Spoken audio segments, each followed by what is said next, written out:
Hola, buenas noches. Mi nombre es Ángela Rangel, soy la intérprete del distrito. Si alguien necesita servicios de interpretación en español, por favor pase para tomar un dispositivo o puede levantar la mano y yo se los puedo llevar. Ok, gracias.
Welcome to the Modesto City Schools 1407th regular board meeting of November 20th, 2017. This meeting is now called to order.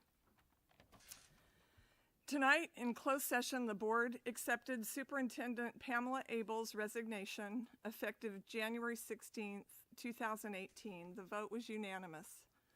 The board directed staff to prepare agenda items to appoint Deputy Superintendent Craig Ridquist as interim superintendent effective January 16th, 2018. The agenda items will be placed on the December 11th, 2017 agenda. The vote was unanimous. All right, Superintendent Abel. Thank you, President Zwollen.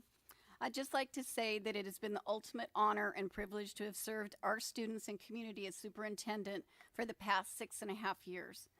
I am so proud to have been part of a team of incredible professionals who dedicate their careers to the betterment of our students. No matter what your position is in our district, I have always said you make a difference every day for our students, and I'm eternally grateful for that. And even though it'll be on the sidelines, I will continue to be an ambassador and cheerleader for our district and students. You can bet that I will be following and celebrating future successes and achievements of our staff and students. And even though, as I said in e-news, it wasn't always rainbows and butterflies, I will look back on my many years at MCS with great fondness. I want to thank all of you, and I wish only good things ahead for the district and our students. Thank you very much, Superintendent Abel. All right.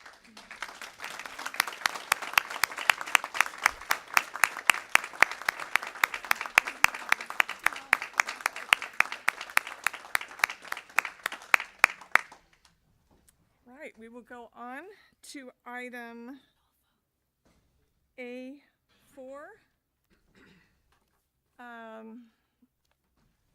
Please stand and join me for a moment of silence, followed by the Pledge of Allegiance.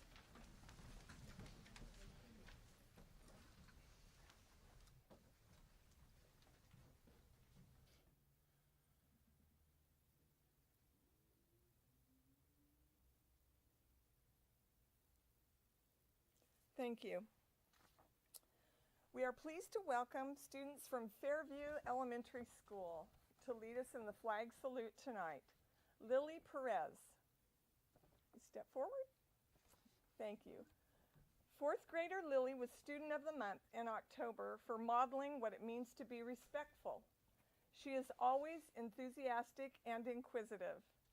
Lily participates in the Fairview Music Program and is helpful to everyone, staff and students. Outside of school, she enjoys jumping on her trampoline and training her dogs. When Lily is older, she would like to be a singer or an actress. All right, Yara Duran. Sixth grader Yara always strives to do her best and help her peers. She works very hard in class and excels in her academics. Yara is friendly and always respectful to her teachers and classmates. Outside of school, she enjoys practicing her cake decorating skills. Following college, Yara would like to be a pastry chef. Students, please lead us in the Pledge of Allegiance.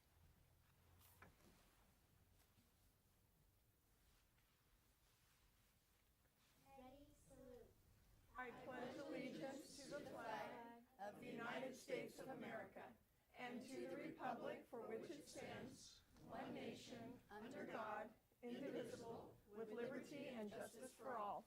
Thank you. Please be seated.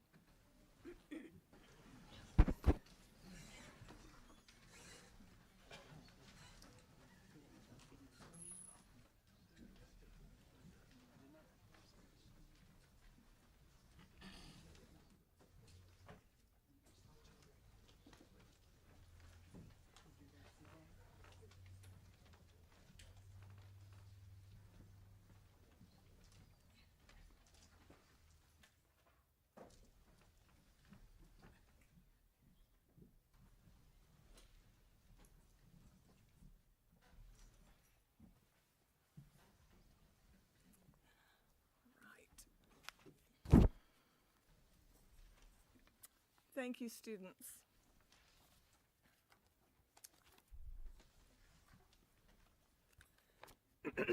I want to call your attention to the fact that if you wish to address the board during the period for public comment on a subject not on the agenda, you must complete a public presentation request card and submit it to the board president prior to the period for public comment. Only those who have submitted cards will be called upon to speak, and no cards will be accepted after the period has begun. Every person who wishes to address the board must fill out a card. You will find the cards in the lobby.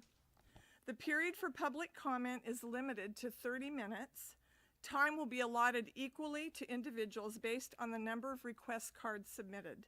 The maximum for any one speaker is 3 minutes. I also want to remind you that if you wish to make a complaint against a specific district employee, you should follow the district's personnel complaint procedure.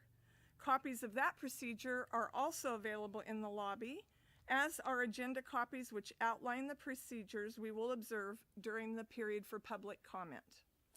The right to address the board does not exempt the speaker from any potential liability for defamation. The law limits the response of board members and prohibits the board from taking any formal action. Thank you. So we are on to announcements. So I'd like to turn it over to Superintendent Abel.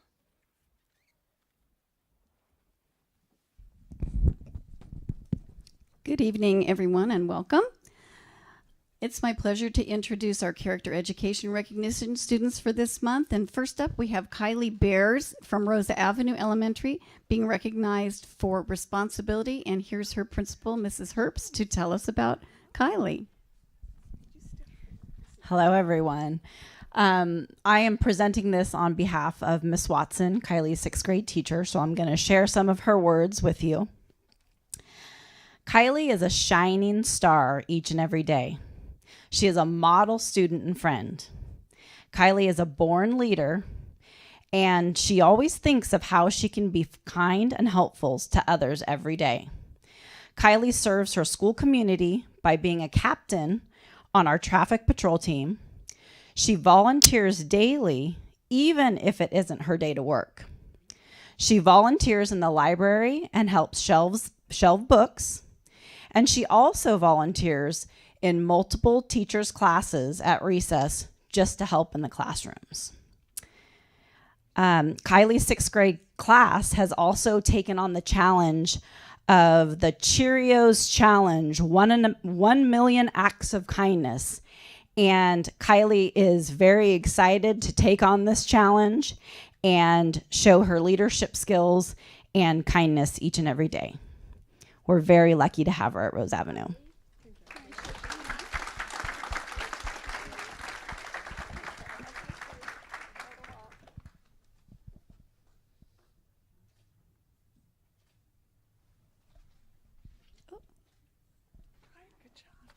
Thank you, Heather and Kylie. Next, we have Brian Mendoza. He's an 8th grader from Mark Twain being recognized for perseverance. And the presenters this evening are Yolanda Molina and Shonda Ortiz.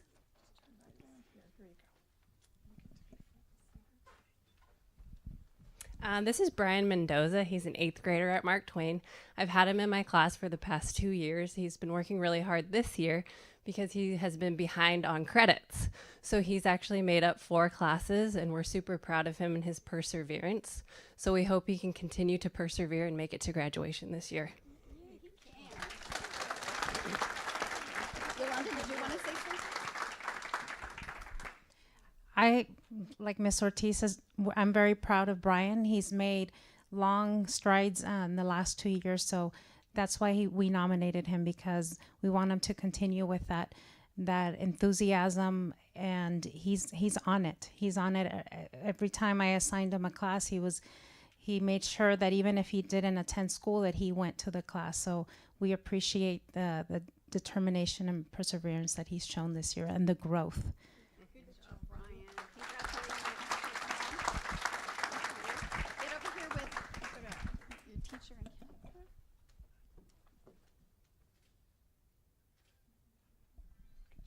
Congratulations, Brian.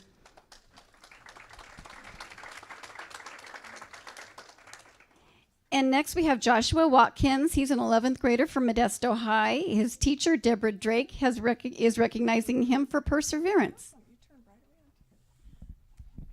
Hi, this is Joshua Watkins, and I'm recognizing him for perseverance.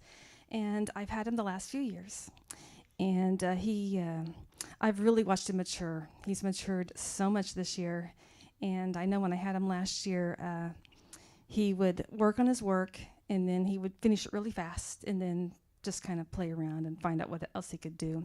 But this year, he'll finish his work, and then he'll come and show me, and he'll ask questions. And he's researching, and he's problem solving, and he's just more inquisitive and asking more questions, and he takes more time.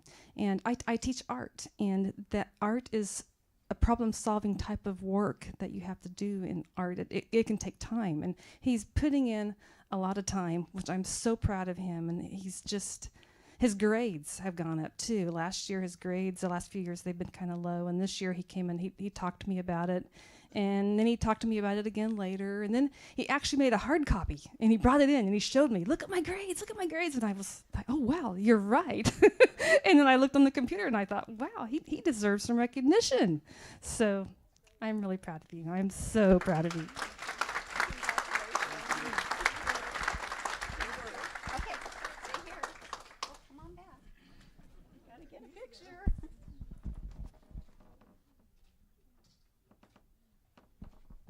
Can we get some more rounds of applause for our students? Next are our MCS heroes. So I'd like you to please welcome teacher Brian Bergeson from Davis High School. And is Tasha, you're here? And Sarah Gill, the principal, are going to come on up here and tell us about why they nominated Brian.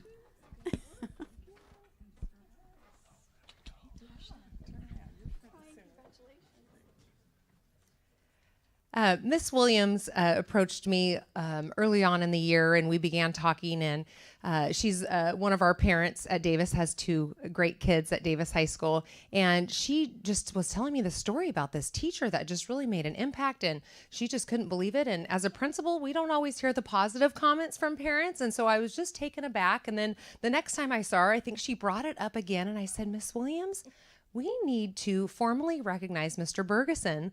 And she was so impressed by Mr. Bergeson because he saw her son maybe socializing maybe with some young boys that maybe he didn't feel like were the best influence on her son. So he made a point to call Miss Williams, and she didn't pick up the phone, but he left her a message and just said, I'm concerned. You may want to have a conversation with your son about who he's, socializing with and visiting with, and just check in with him.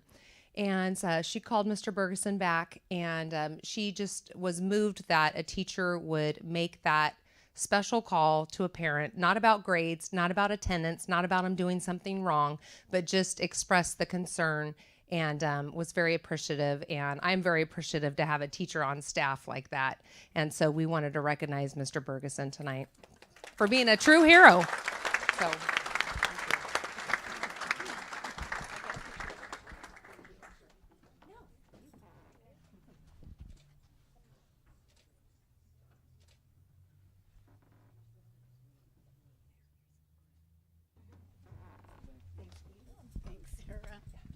Thank you, Brian. Thank you, Tasha and Ms. Gill.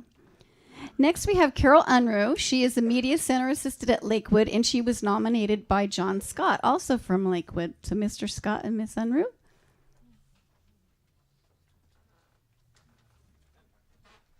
Oh, and your principal as well.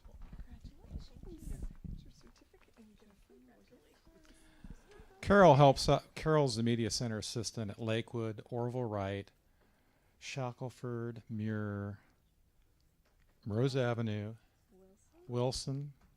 That's it. Eight sites. Yes. 8 sites. So we get to see Carol every 2 weeks. And this is what I wrote about Carol. Carol's a treasure. She's an invaluable asset to our district's computer literacy program and to the district's Future Ready initiative. Through her deeds and action, Carol makes a positive and lasting impact on those who work with her and the children they serve. There is no task too small or too large for Carol. At Lakewood, Carol helps keep our 2 computer labs and 5 instructional computer carts in top order. That's 246 computers and their associated mice and headphones. In addition to material support, Carol is a first-rate technology mentor to the students she assists. She has a natural way with children that is both appreciated and admired. I am blessed, as the district is, to have Carol's assistance and counsel over the last 3 years at Lakewood. Carol is an MCS hero every day and merits his recognition. Thank you, Carol. Carol. Thank you, Carol.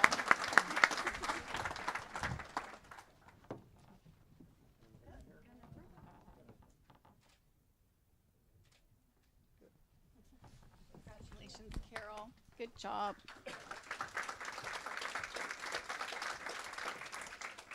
Next is Blanca Zuniga. She is a student records clerk from Fremont Elementary, nominated by Lori Jonas, her principal.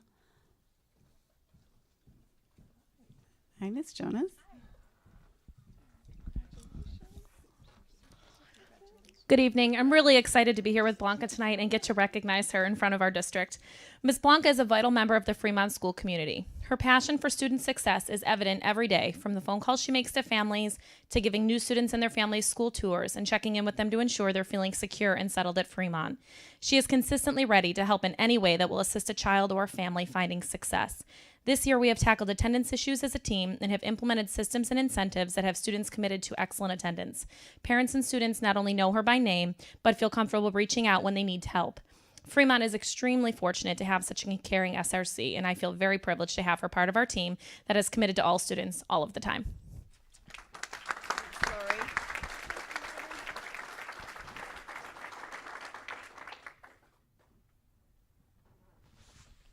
Thank you.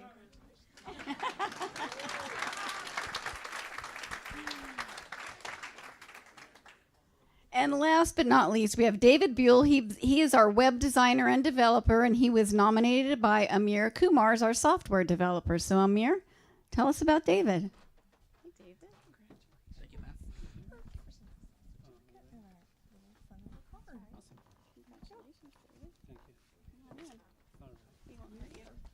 Hello, everyone. I just want to nominate David Buell as our web developer. I'm sure you see a lot of changes in our new applications or existing applications or old applications like Moses, Student System, ISTA, Student Password Reset, and a whole bunch of other applications. You can see it's nice just because of David. Since I started working with David almost, I can say roughly about more than 2 years now, he did a great job on our new applications. He's an extremely fast learner, and once I give a problem to David to solve it, even though if you ask it, David, okay, just kind of leave it beside, he's gonna do it no matter what. And he trained other staff as well whilst working on the new projects by running constant presentations, bringing new technologies, and all I can say is David just present us because we're doing a back end of applications. David, it's a front end, which you guys always see. And what David does is actually present the entire team.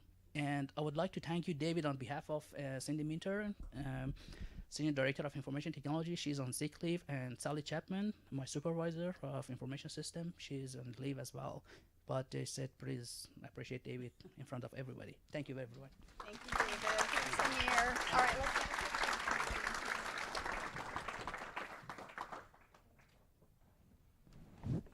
Thank you to everyone, and can we get another round of applause for our great kids and staff?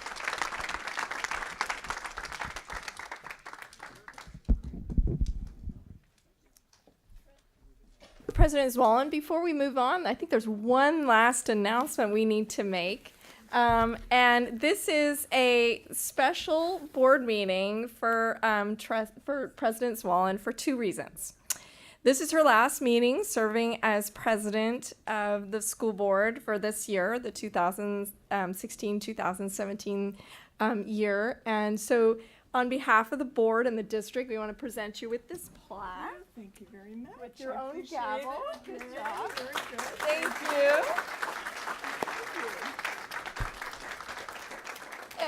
And we'll take a picture. Oh yeah. Thanks. And this is also a special meeting for as trustees, Wallen, because this is her last meeting.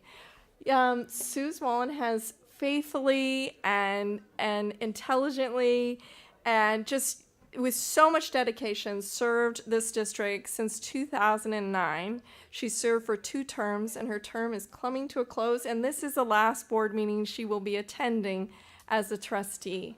So on behalf of the board, the district, and everyone else, we have another plaque. Thank you. My goodness, I wasn't expecting that. Thank you, Sue. Thanks. Thank you. Thanks so much. Thank you. Here's your Really appreciate it. the little holders. Great. Excellent. At this time, I just wanted to make a short statement. Before you make your statement, can we say something? Oh. All right. Okay. Well, I just wanted to say that it's been a memorable 8 years working with you.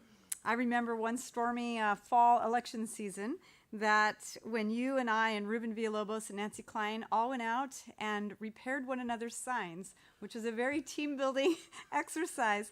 And I thought that you did such a great job in just being very inclusive in everything that you've done. And I so appreciate you for that and your kindness and thoughtfulness. You've been a dedicated and passionate board member over the years, and you're always working hard. You visit schools. You always have a long list of things that you've done throughout the week to represent the president, and also before you were president, just as a board member, you've always been a very dedicated school board member. So I just wanted to say that I wish you well in your next venture, whatever that might be, and it's been great to serve with you these last 8 years. All right, thank you very much, Cindy. Appreciate it, John. We'll take turns here. I don't have as much time with Cindy with you, but over the last 2 years, I will certainly say that you've always been supportive. You've always encouraged me. You've always told me to keep working. And when I was taking classes, you always mentioned how you had done the same thing and that it was important. And you'll be missed. And I wish you the best of luck in your next adventure as well. Thank you very much. I appreciate that. All right, Chad. Well, many of you probably don't know that I strongly encouraged Sue to run for her position on the school board, and I've been watching her tenure from outside, and have enjoyed this last year plus that I've been able to work with her together on this board. Thank you, She's a dedicated servant, and I knew before she was elected what she would accomplish as a board member, because I had a chance to work with her in other settings and knew of her dedication. So thank you for sharing that dedication with the students and the staff and the district. Appreciate that. Thank you so much for your comments. At this time, I would like to publicly thank Pam Abel for her dedicated service. It has been an honor to serve the many people associated with Modesto City Schools the past 8 years as a board member. Thank you so much for this opportunity. The action of this board has tremendously powerful consequences in the lives of our students and in our community as a whole. I wish our new board well as they continue on in this most important and valuable work. And I also want to wish Craig very well in his new role. Again, thanks. And at this time, I also wanted to note that our 2 newly elected board members who will be in these chairs in the next meeting in December are here this evening. So Charlene West, if you would stand, please. Thank you. Welcome.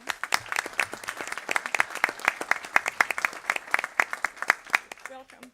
And Adolfo Lopez, welcome.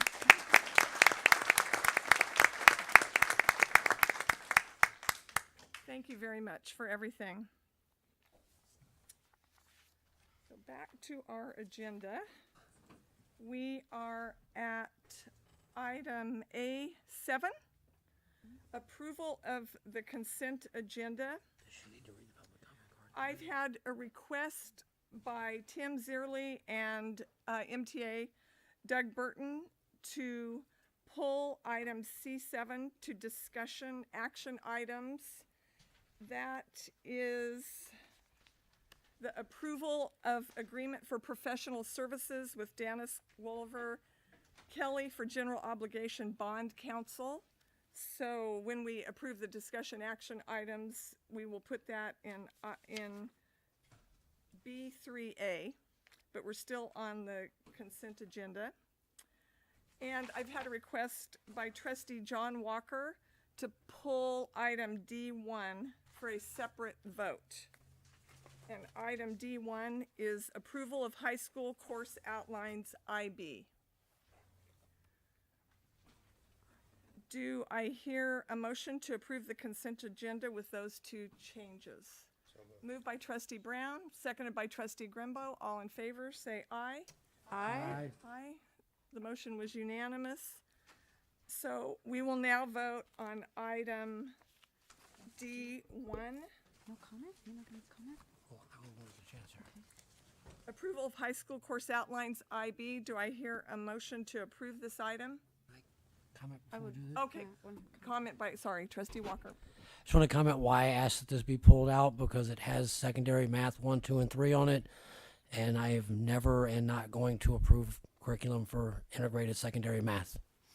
All right. Do I have a motion to approve item D1?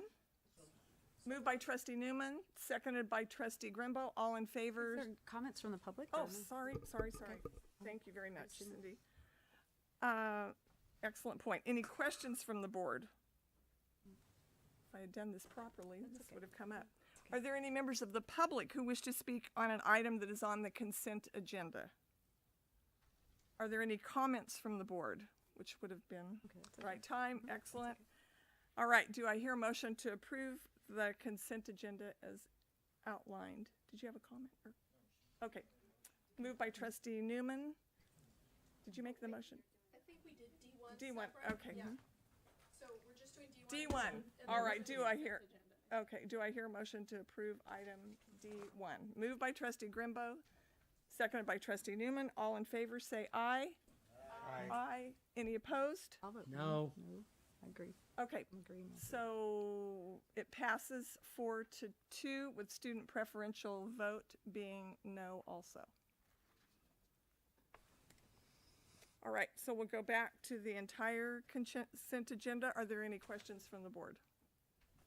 Are there any members of the public who wish to speak on an item that is on the consent agenda? Seeing none, comments from the board? Seeing none, do I hear a motion to approve the consent agenda?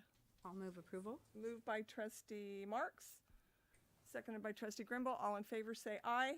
Aye. Aye. All right, passes unanimously with our student vote. All right, next is item A8, approval of order of discussion action items. And we will note that item C7 has been placed in item B3A. Are there any members of, are there any questions from the board? All right. Are there any members of the public who wish to speak regarding the order of discussion action items? Seeing none, are there any comments from the board? None?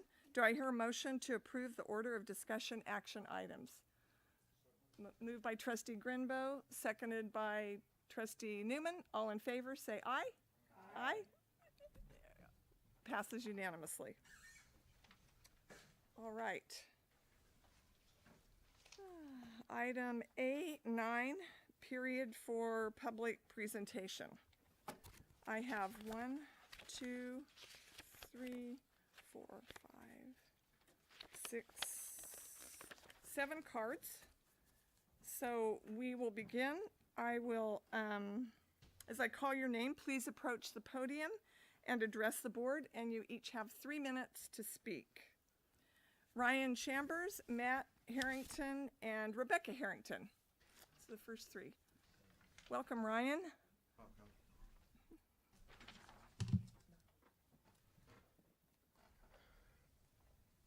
Okay, welcome everyone. I'm Ryan Chambers. I ran for Modesto City School Board, Trustee Area 7.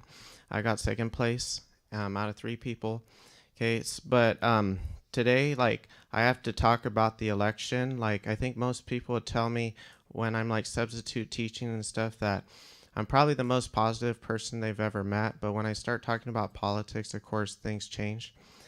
So we recently had the election, and I'm still glad to have gotten second, but I really would have liked the results to be a lot more narrower. I felt like, Adolfo Lopez and Charlene West got so much more votes than the other candidates that, I really had to investigate because honestly, I had no idea why the discrepancy was so big. And I thought about everything, and the only thing I could see, as far as a pattern goes is money. Okay, so the candidate that has the most money is almost always going to win the election.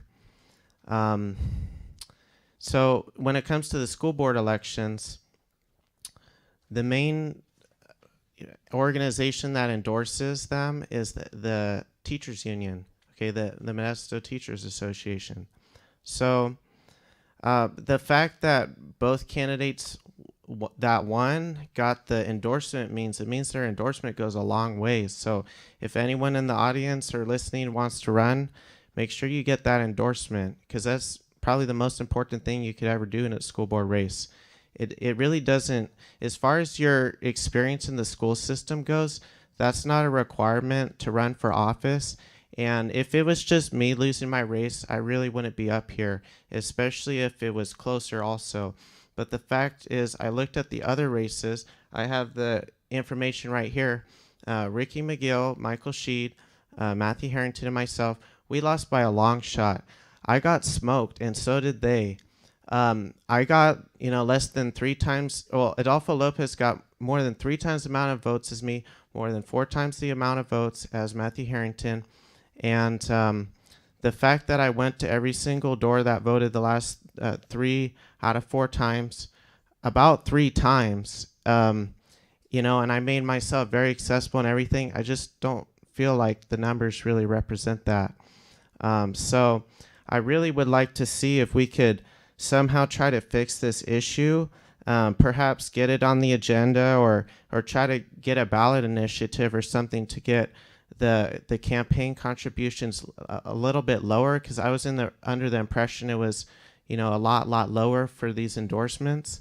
And I just feel like it shouldn't be like the MTA endorses whoever they want and they just automatically win. So I know it's a lot to ask, because a lot of people up here, like, they benefit from those endorsements and they want those endorsements in the future.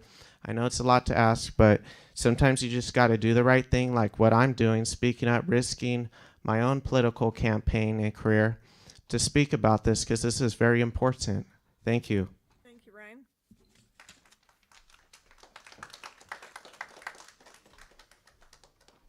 Welcome. I always got to follow the tough act. Anyways, I'm Matt Harrington. I'm from South Modesto, and I've come before this board before talking about the food issue. And I emailed you all with a short little PowerPoint, and I emailed it today. And I should have gotten out to you sooner. Basically, it was outlining that the Modesto Gospel Mission food drive that I was participating in received 407 grocery bags that totaled out to 4,635 pounds of food. Those pounds of food will go into the neighborhoods surrounding the Modesto Gospel Mission and help families that are in need. And I know I still have some outstanding bags. I would really love to return those to Miss Esther Noble and her family, who organized part of this drive. It is in California alone, food insecurity rate is 12.5%. In Stanislaus County, it's 13%. We really need to work harder for our students, because even during the summer, they don't get a lot of food. And if there is a program that the school district can run to help them even during the summer, I think that would be a great investment to do, to make sure that our students know, not only during the school year, but on summer vacation, have something to eat. Thank you. Thank you. Ms. Wallen, I can respond to that. Sure. Matthew, we do have summer feeding programs, so not only do we feed the students in our summer school programs, breakfast and lunch before they go home, but in our parks and throughout the county, Modesto City School provides bag lunches for anyone under the age of 18. We even go out to Patterson and do that throughout the entire summer. So just a little bit of information for you. Oh, great. Thank you. Thank you. Rebecca? Good evening, Board. President Zawalin. I want to say thank you again for your many years of service to the community, to the school board. And I wish you well on your next chapter. Thank you. And also I would like to say thank you to Pam Abel for what you've done for the community, and how, we have all watched some of the most difficult and most tumultuous times. However, in your newfound retirement, if you find that you need something to do, I have the perfect project for you. I live in what's called affectionately No Man's Land by Tuolumne School. We were at one time in the sphere of influence of the city of Modesto, now in the sphere of influence for the North Ceres corridor. We have a park there called Mancini Park. It is 2 blocks from Tuolumne School. For the first time ever, it looks like we're actually going to be able to get some funding to revitalize that park. Can I have a big yay? Yeah. Let me tell you, it's been forthcoming a lot of years. We have a gentleman who moved in his business there. It's a recycling business, Universal Service Recycling. He donated $2,000 4 years ago to start this project. It looks like we're going to be getting possibly some Kaboom funding. So we're going to need to have the community involvement. We're going to need the support of our school district. We're going to need the support of Tuolumne School. Tomorrow morning, I have an appointment with Ms. Diaz, the principal there, to start discussing and opening up this dialogue. But moreover, what I'm hoping that, which I've put out on Facebook, and I'm encouraging everybody to put out on Facebook, to make a donation to the Mancini Park project and send it to the Stanislaus Community Foundation. I've asked my friends that I went to school with, I call them my Tuolumne School alumni, to participate and help this, because we as a community need to be vested in what we're doing. I have a lot of people tell me, you don't have kids there. Duh, I'm 61. I don't have grandchildren. Hello. So I'm just saying, so I look at the community children as my children. I know that, don't you love me? My son loves it too. So he often says, Mom, really? Okay. But you know what? We have to have lightheartedness and we have to look at the positive. So the children in the Tuolumne School area are my children. And I'm part of the South Modesto Municipal Advisory Council. So the children at Bret Harte and Shackelford and Fairview and Hanshaw, those are our children out there. And it does take a village to raise our children. So in this particular instance, I am asking all of you to open your hearts, open your checkbook, your PayPal, your whatever, and please make a donation in care of the Stanislaus Community Foundation for the Mancini Park Fund, because we desperately need a park for our children in the Tuolumne area to enjoy. Thank you. Thank you. All right, I have Mr. Mac Wilson, then Debbie Barrera, and then Eric Reamer.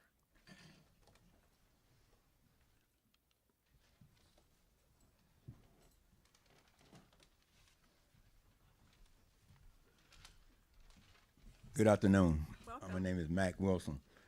I guess you'd be fortunate. Thanksgiving, I'd be serving the poor. This is America. We shouldn't even have no people out there starving. Everybody should have food on their plate. It's supposed to be the richest country in the world, but I be serving food to someone. I'm blessed. God bless me. I never had a hungry day in my life. And I give food to everyone. But I would like to know when the taxpayer will be given a report on the update of how the intervention room are working out. Has there been a decrease in behavior problem? I would like to have an answer on that. And I've been working there with this community for a long time, and it reminds me of I don't want to say what I want to say, but I hope and pray to God that one day it'll be a change. And it's not for me, it's for our kids. And all our kids need education. I educated myself. I have 3 college degrees.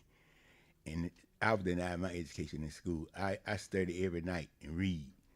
I got good grades in school, A's, but they didn't teach me nothing. And it's a dang on shame. All this money we pay for taxes and everything, and school board people here supposed to be looking out for our kids. But this is my problem. You're not doing a good job of taking care of our kids.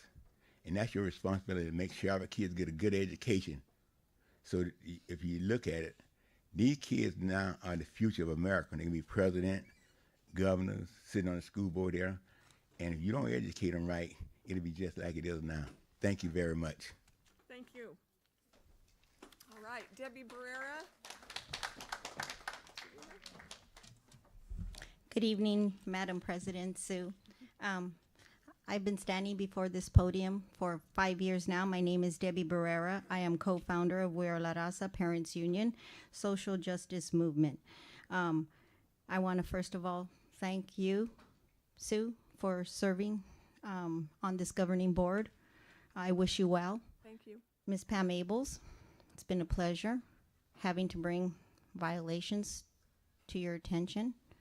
Craig, I'm not a stranger to this podium, nor will I be a stranger to this district. I hope and pray that we can have an open door policy. I work well with Jeff right now. I would love to work well with you as well until elections come up. But there's still a great deal of work here. We can remove players, but the game is going to still be played the same unless we do some culture diversity change here. When the new laws were implemented, it was implemented for the parents, not union reps, and it was designed for our children. And I'll say it again, our birth certificates override any union rep. Giving the local control formula, the local leaders were part of the stakeholders. Our local leader is Miss Gladys Williams from the NAACP. She is one of my local leaders. She's one of my mentors. She's been asking for copies of the intervention center. Has those been given to her? Because once again, bias is being conducted at this district. Just 3 months ago, I gave you a report from last year and how this district was doing. We've been 90 days into this year, and I'll give you a new report. I asked to visit the intervention over at Elliott instead, and I asked for NAACP, I'm going on record now, NAACP and Advocate for Justice. I was told no. I went by myself. Your district personnel was there, principal was there, and an African-American employee was there. While the principal pulls out a handmade shank from his desk. For what reason? I have no clue. Then I go over to Downey to try to put out a fire over there. Last year, I was told by Mr. Chillis, VP, if they come from the west side and the south side, and they look like hoodlums, they will be classified as hoodlums. And yet, I go and I see one of your employees with a campus supervisor shirt on, dressed like a leftover cholo, riding a lowrider bike with a gangster hat, gangster lugs, looking like a gangster, representing Modesto City School. How embarrassing is that? What message are you sending to us? Yes, I know my time is up, Steve. Have a good day. Thank you. Right. Eric and then Evelyn Mejia. All right. Welcome. Good evening, Eric Reimer. Thank you, President, Board. The subject I want to speak about has to do with Roosevelt School and directly north across Orangeburg Avenue, Roosevelt Park. At this time, a substantial destruction of Roosevelt Park is scheduled by the Public Works Department of the City of Modesto. The destruction is to facilitate construction of a entirely subsurface storm drain collection facility. When the surface is restored, it will, in the park, in Roosevelt Park, it will not be as it presently is. And the reason is that trees cannot be replanted over this facility. That's the restriction for them. However, the first choice for the construction of this facility was on the playing field, beneath the playing field of Roosevelt School. There, since there are no trees, there is no restriction on replanting. The surface would be restored as a playing field, exactly as it is. In fact, probably better than it is right now. It's a bit barren in spots. The reason it is not being done at Roosevelt School at this time is because staff of Modesto City Schools 8 years ago insisted to the City of Modesto Public Works Department that a annual rent be paid for the use of the subterranean volume beneath the playing field. I personally believe that to have been an absolutely immoral suggestion.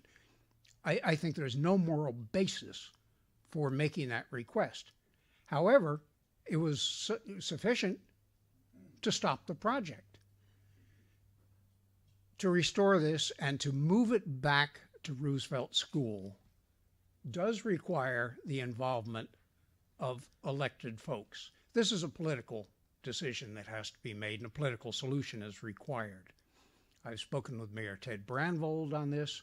I addressed the City Council last Tuesday on this, and I asked you, the elected board, individually and collectively, to please get together with elected folks from the City Council and bring staff people together, please, to resolve this, that the project may be returned to a position under Roosevelt School property, and do no harm, please, to Roosevelt Park. Thank you. Thank you.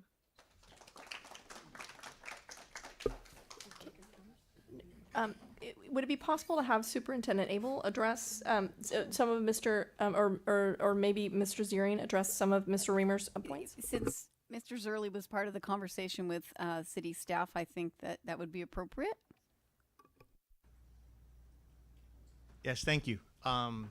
I myself met with city staff as well as our director of maintenance and operations, Roger Orth, to clarify some of that, because I was not here in 2009 when we keep hearing that the school district did not negotiate fairly with the city of Modesto. And so in talking to the staff at the city of Modesto, they have secured grant funding that to the tune of about, I believe it's $4.6 million, that stipulates in the agreement whatever improvements need to be done have to happen at Roosevelt Park.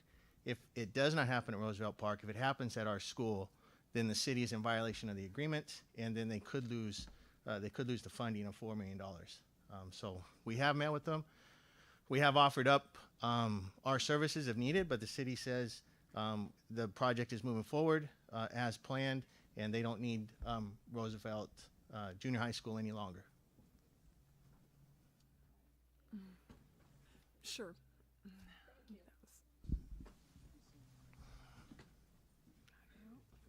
I do appreciate those comments. They're somewhat at odds with what I've been told by Public Works staff. And because there is a ongoing disparity in understanding, that is why I ask that on both parties, we come back together again. I really think that this can be resolved. And as to the technical matters of grant funding, I don't want to take your time to get into that discussion. I'd be glad to do so with your staff. And I think that staff of Public Works would appreciate the opportunity also. All right, so I have to clarify, it's Mr. Reimer, correct? Reimer, yes. All right. I appreciate your respect and civility, and that we will not decide this tonight, obviously. Yes. And moving forward, there'll be discussions. Thank you very much. Thank you. Right, Evelyn Mejia. Good afternoon. Evelyn Mejia from South Modesto. First of all, I wanted to start off by saying thank you. About 4 months ago, I want to say 4 or 5 months ago, we were here, the community was here asking for a position open for Modesto City Schools, District 7.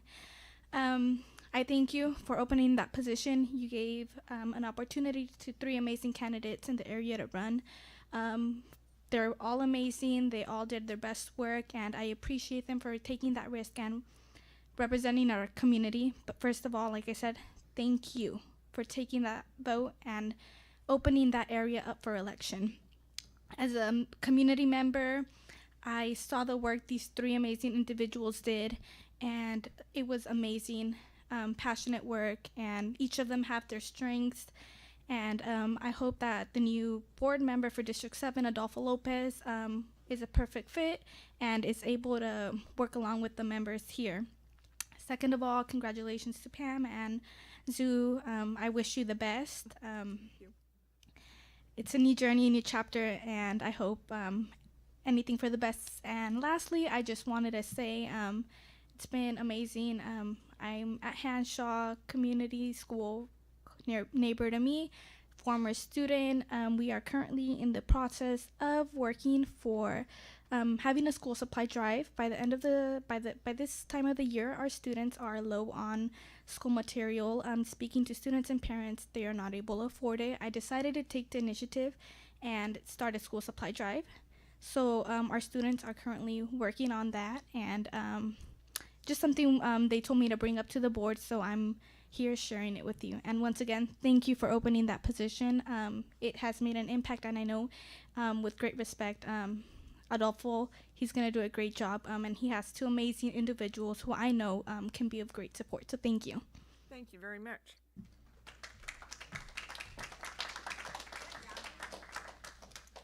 Thank you all for following the protocol and addressing the board, and for taking the time to share your views this evening. We'll wait 1 minute to excuse everyone that needs to leave.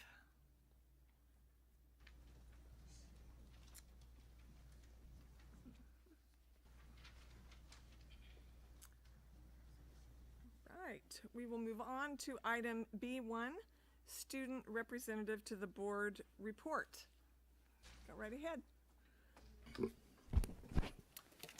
Good evening. At our previous Inter-High Council meeting, we prepared our student leaders for the LCAP community meetings, which took place on November 7th and 8th.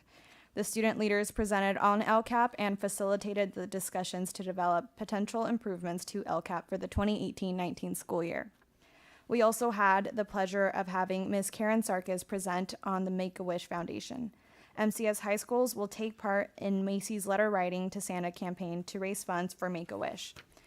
This organization makes wishes come true for children battling life-threatening medical conditions. Doctors, nurses, and other health professionals say the WISH experience works in concert with medicine to make their patients feel better emotionally and even physically. President Swallen, Superintendent Abel, I'd like to express how fortunate I feel to have begun my term as a student representative under your leadership. Your work and dedication to MCS has been evident these past years. I greatly appreciate your guidance and wish you both the best in your future endeavors. Thank you. Thank you. That means the world to me. Thank you so much. All right, any questions from the board? Oh, excuse me, Trustee Newman? Just had a question for trustee, our student representative. How many, if you can estimate, how many people were at the LCAP meetings? What was the census, if you guys got a feeling, and how did you think the meeting went?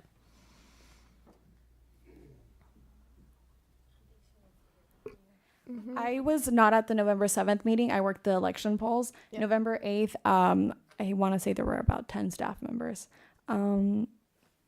Do you remember the number for the November 7th meeting?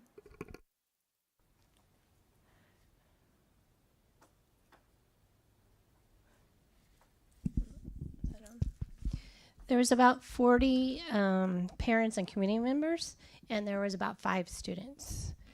So, are we planning on having, and if Ms. Mack could answer that, another LCAP meeting? At this point, we'll take the information that these stakeholders gave us to the LCAP advisory. We only have about 3 more meetings to go, so our time limit is a little shorter to take their information. But we do have an LCAP survey coming on soon that will be on the website for community members, parents, and also students. And we're looking into a staff survey too. Great, thank you. Thank you, Trustee Brown. Yes, I'm interested in this Make-A-Wish project that the students are undertaking. Is there anything that you can share with the public how the public can get involved and help with our students be successful in that campaign. Yes. So how it's run is every letter to Santa that is written and dropped off at Macy's, Macy's will donate $1 to the Make-A-Wish Foundation, and that goes up $1 million. And so MCS has set the goal to be 80,000 in between the high schools. I know Johansson, since we kind of began as a competition between the high schools, we're going to the elementary school sites. And if the community would like to take place with their children, you can drop it at any local high school, any of those letters. Thank you. Thanks. All right. Any comments from the public regarding the student representatives report? Any comments from the board? Oh, excuse me. Go right ahead, Mr. Wilson.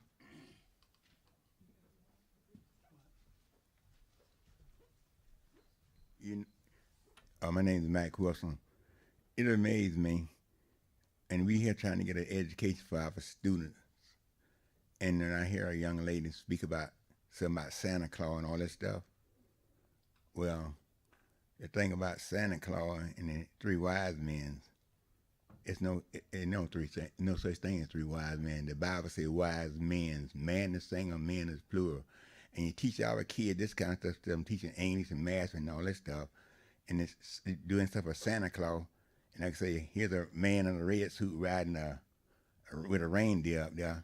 That's not truth, and you know it's not.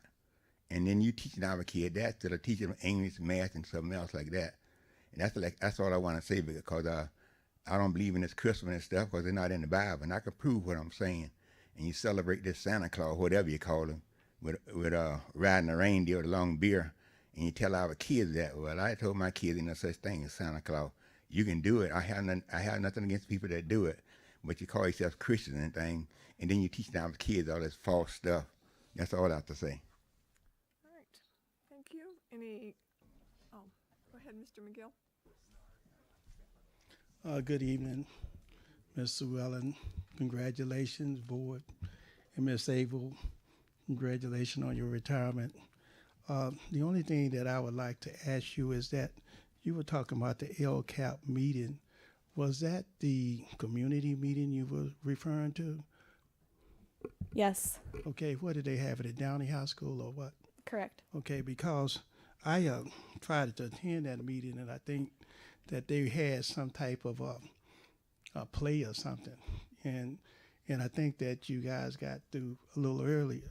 But I would like to suggest the same thing that I was saying all the time, is that when you look at the LCAP, it talks about the 8 areas I think students should be involved in that.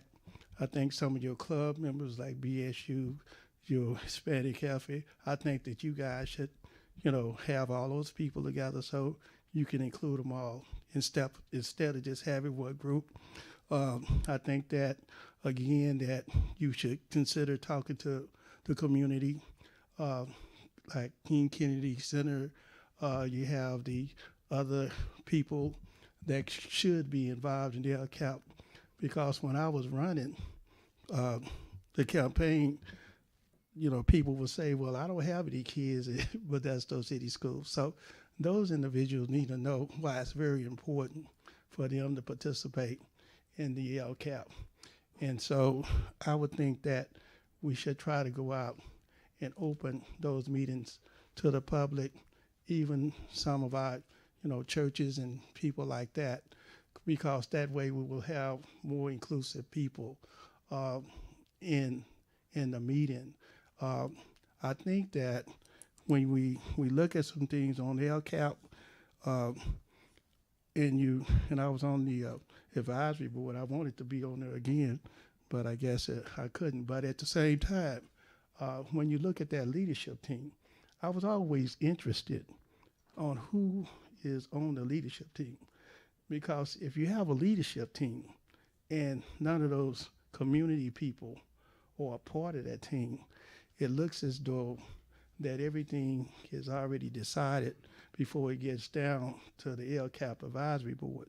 So I would like to, when you guys do this again, hopefully you can add some people with some knowledge on LCAP, just to be on that LCAP advisory board, not knowing anything about education, I think that's a disservice to everybody. Thank you. Thank you. Any other comments from the public regarding the students' report? No. All right, comments from the board? Oh, yes.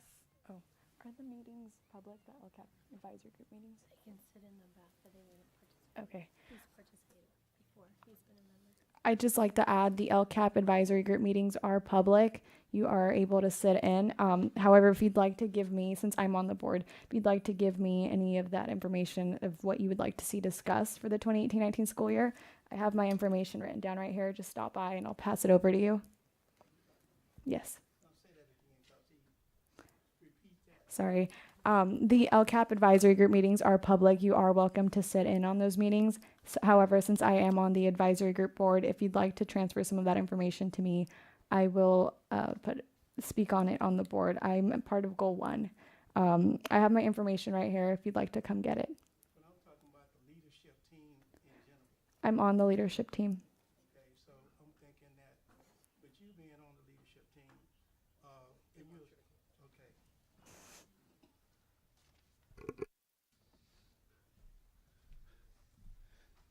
With all due respect, I'm glad to know you're on the leadership team. Is all due respect, you're on the leadership team, and I'm pretty sure that you should have some people in the community that have expertise, education. We have a lot of them out there should be also part of that leadership team. And if we don't have any, then we should consider putting some of those people there.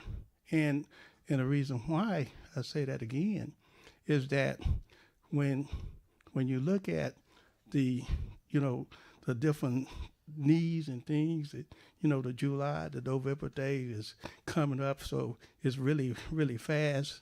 I think that you would be better served in having the community input.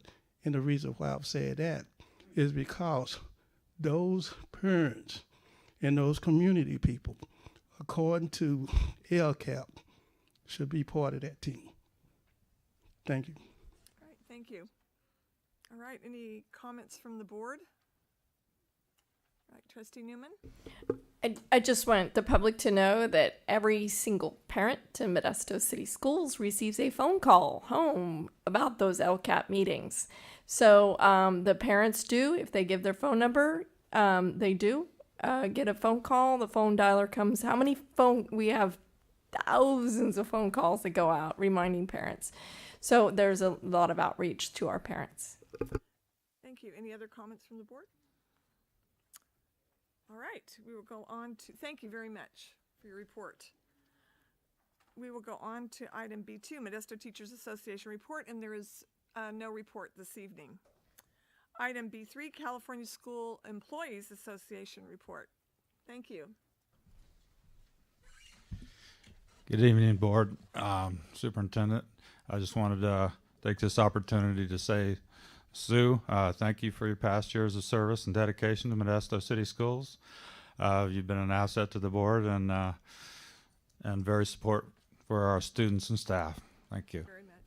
And also would like to say, take this opportunity to publicly thank Superintendent Abel for her past years and committed service, dedicated faithfulness to Modesto City Schools.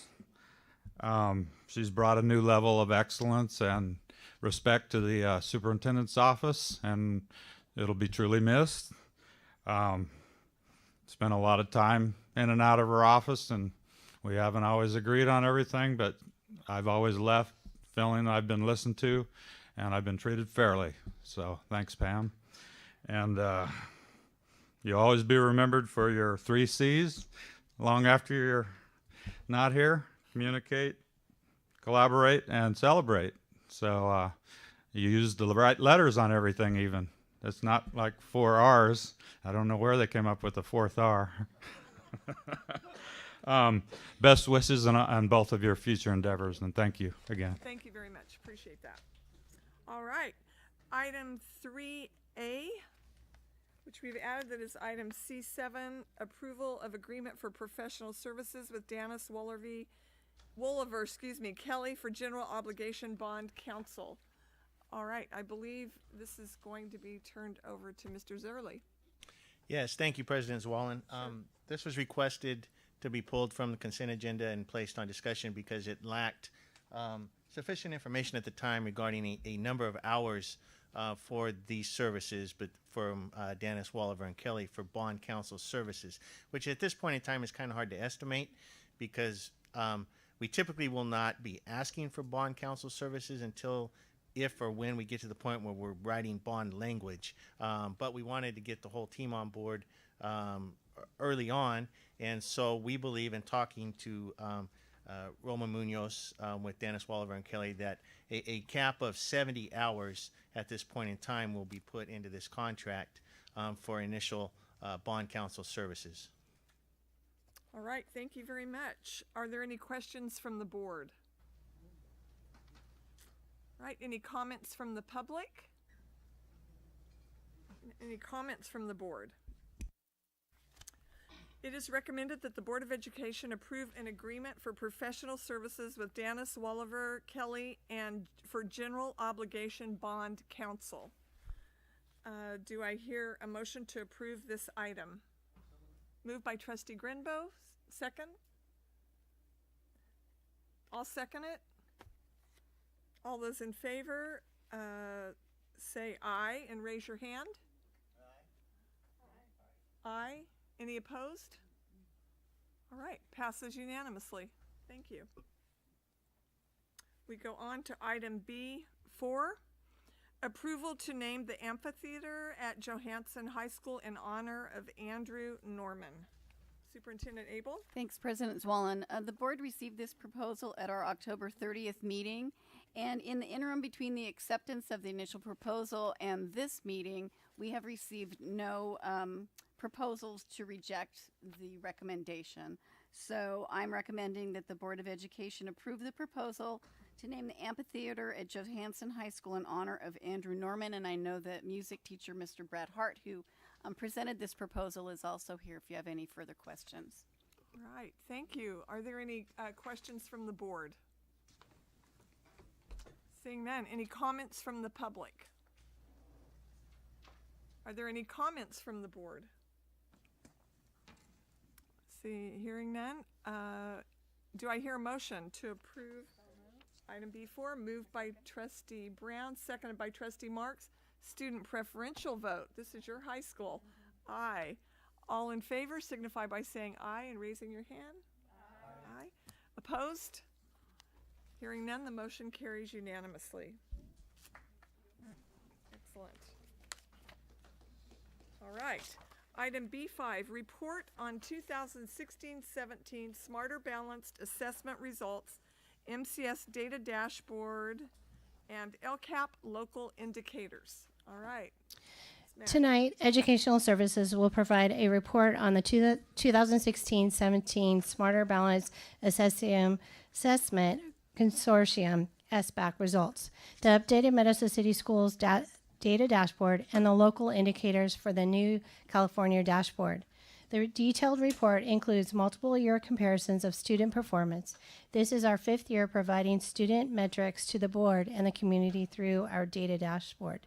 Tonight, our new Director of Assessment and Evaluation, Josh Schroeder, will present. Following Director Schroeder's presentation, I will make some concluding remarks prior to questions from the board. Please welcome Josh Schroeder presenting his first report. Thank you. Good evening, Board President Zwollen, members of the Board of Education, Superintendent Abel, and the Cabinet. I'm Josh Schroeder, Director of Assessment and Evaluation.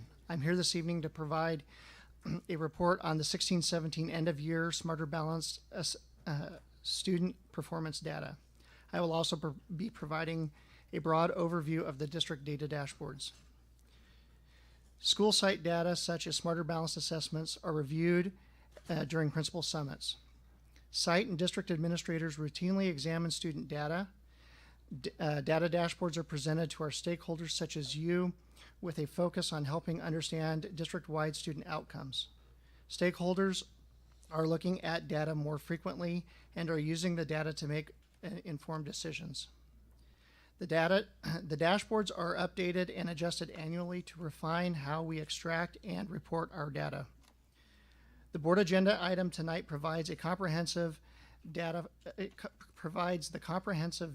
for each data point on the dashboard. In honoring everyone's time, I'll be providing a broad overview of the Smarter Balanced Assessment results and the district's data dashboards. I will share areas of success and where improvements are still needed. This slide provides a small background on the Smarter Balanced assessments.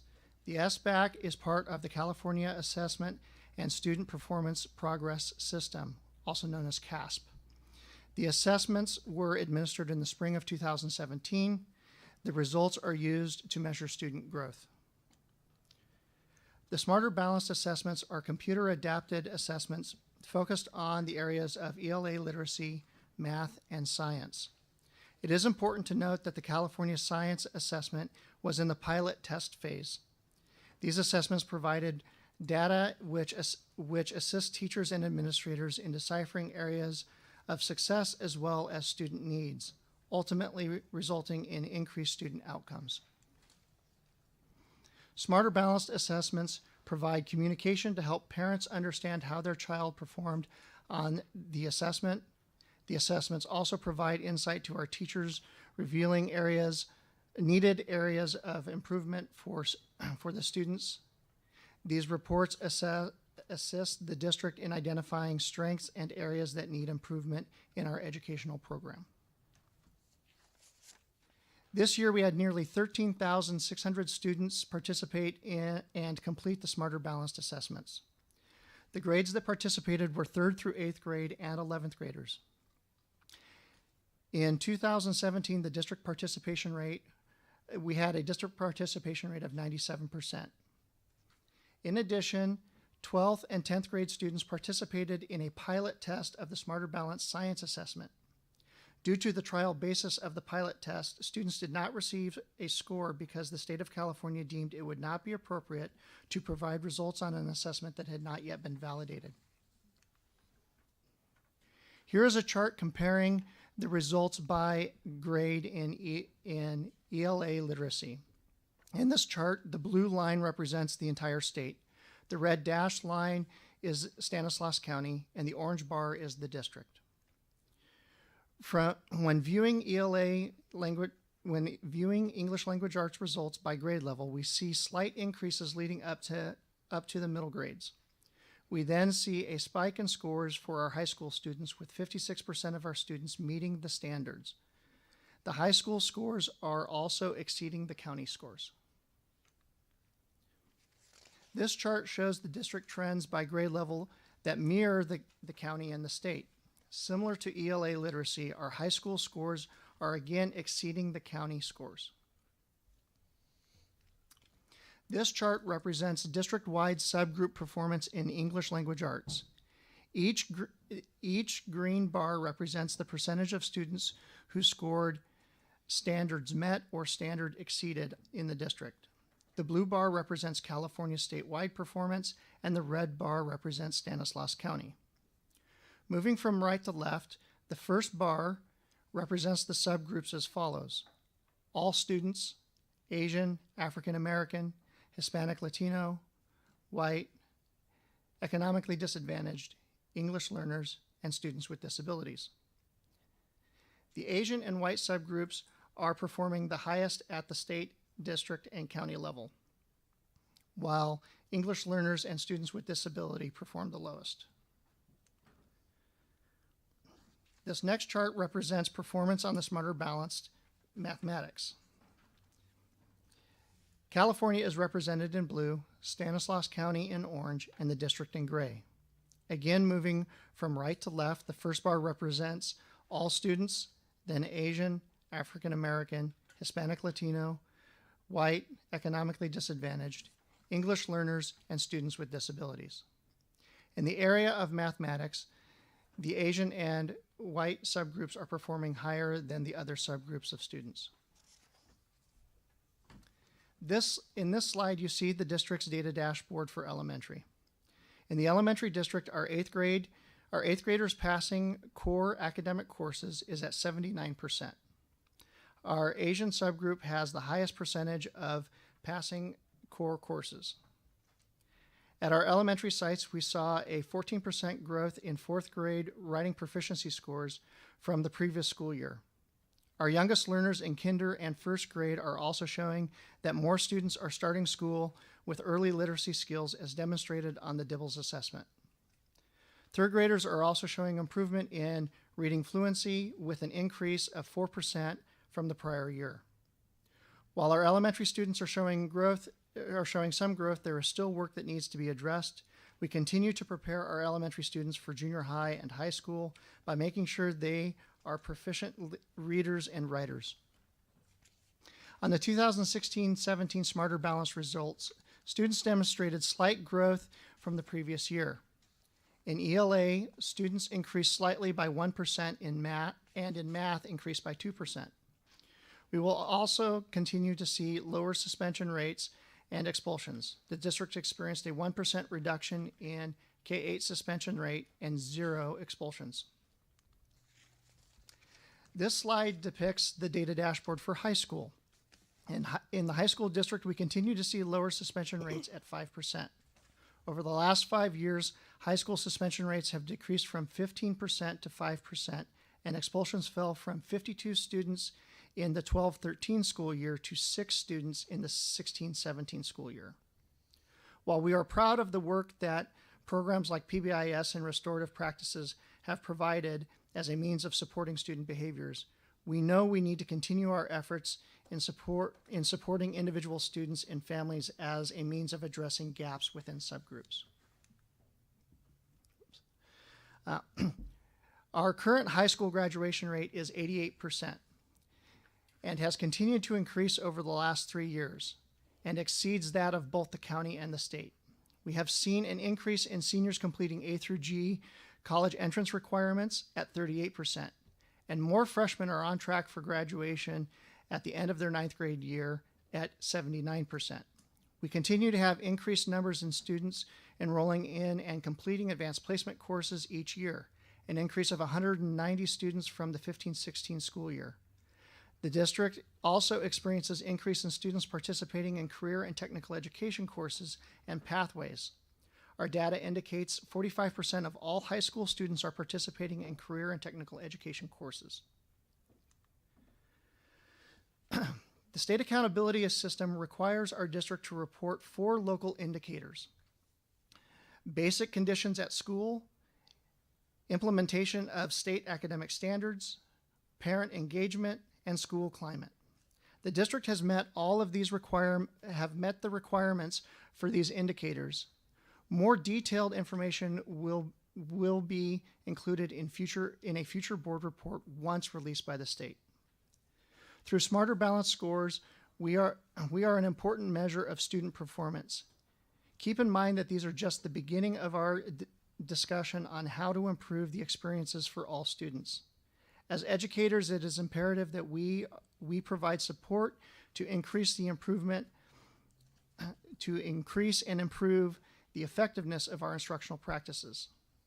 State assessments must be followed by continuing to monitor and analyze the implementation of the standards and the adopted curriculum. Finally, supporting our students in all subgroups is critical to their success. Now that I've provided a review of the district data, I would like to invite Associate Superintendent Mack for additional remarks. Although we still have work to do, we are excited to see growth this year.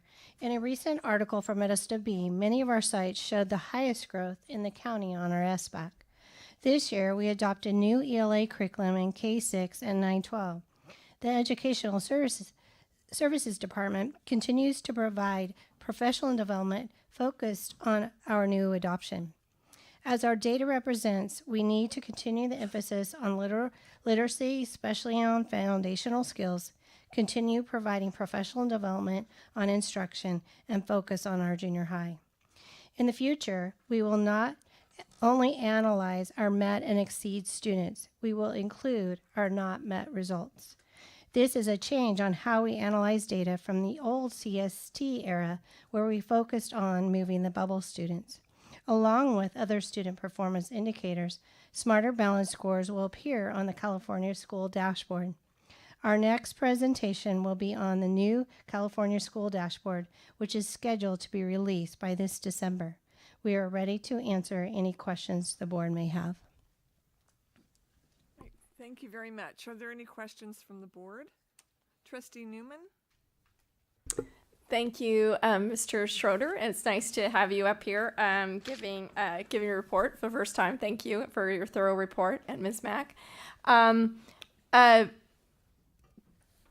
There's a lot of data.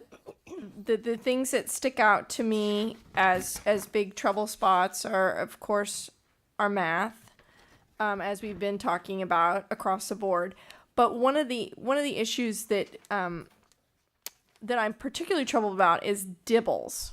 And I know what DIBELS is. DIBELS is a reading assessment. And we talk about beginning of year and end of year. How can we improve that that percentage? Because kinder beginning of year 36%, and then kinder end of year at 52%. I would expect it to at least double. And so, and I'm not seeing that in first grade either. And so, how do we really pinpoint our efforts to improve that? Well, there's several pieces to that. You are correct. We should be seeing growth from the end of the year, not just seeing it even from the beginning of the year to the end of the year. Right. The other piece to this, which I'm grateful for, is the ELA adoption that we just adopted. This is going to help us. It has a strength. The Wonders is noted for early literacy foundation.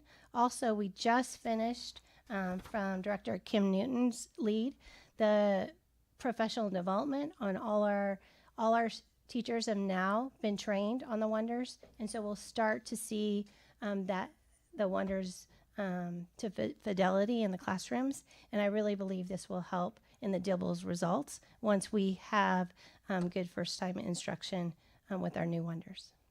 And is DIBELS a standard that is, or a benchmark that's regularly used through other school districts in our area?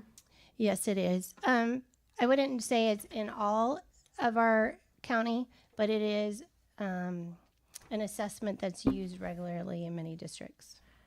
And then the second issue, well, math, we've talked about that, and I'm sure Mr. Trustee Walker's got a lot to say about that one too.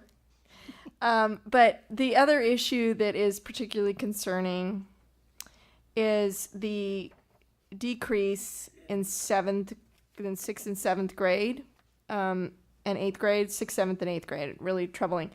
Are we looking at some sort of demographic anomaly? Are we, particularly with regard to the 7th grade group, are we looking at a demographic anomaly of just a high percentage of kids that there's an anomaly there? Or is there some bigger trend that we're seeing, and is there any explanation there for that decrease in the scores? Unfortunately, our data shows that we continue to drop in the 7th grade year. So I believe we're going to be discussing tonight a new adoption for 7th and 8th grade. We have not adopted our curriculum since 2004.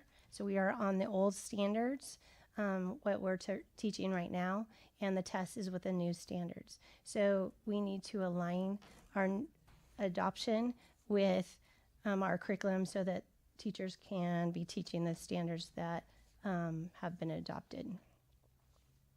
And so it's a curriculum and issue. That would be our first start, so we can support them and provide them the professional development that we've provided this year with K-6 along with 9-12. It is a strong and immediate need that we have in junior high. All right, thank you. Thank you. All right, Trustee Walker. start out with the easy stuff.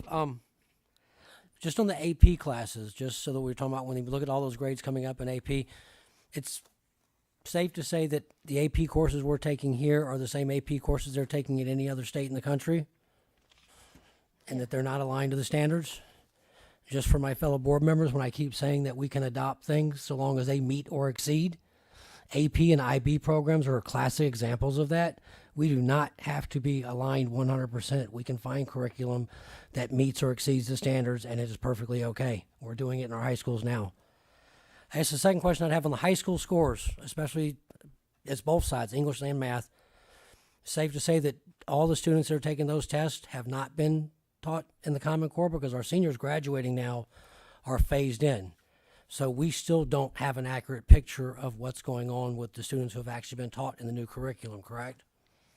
If you're judging it from when SBAC or when the standards were adopted in first grade or kindergarten, that is correct. They have not hit the high school at this time. So the next year's first year that our 11th graders will, this year. So This my year, junior the 8th graders will be the first set of students who have tested on the SBAC that have come through the Common Core system.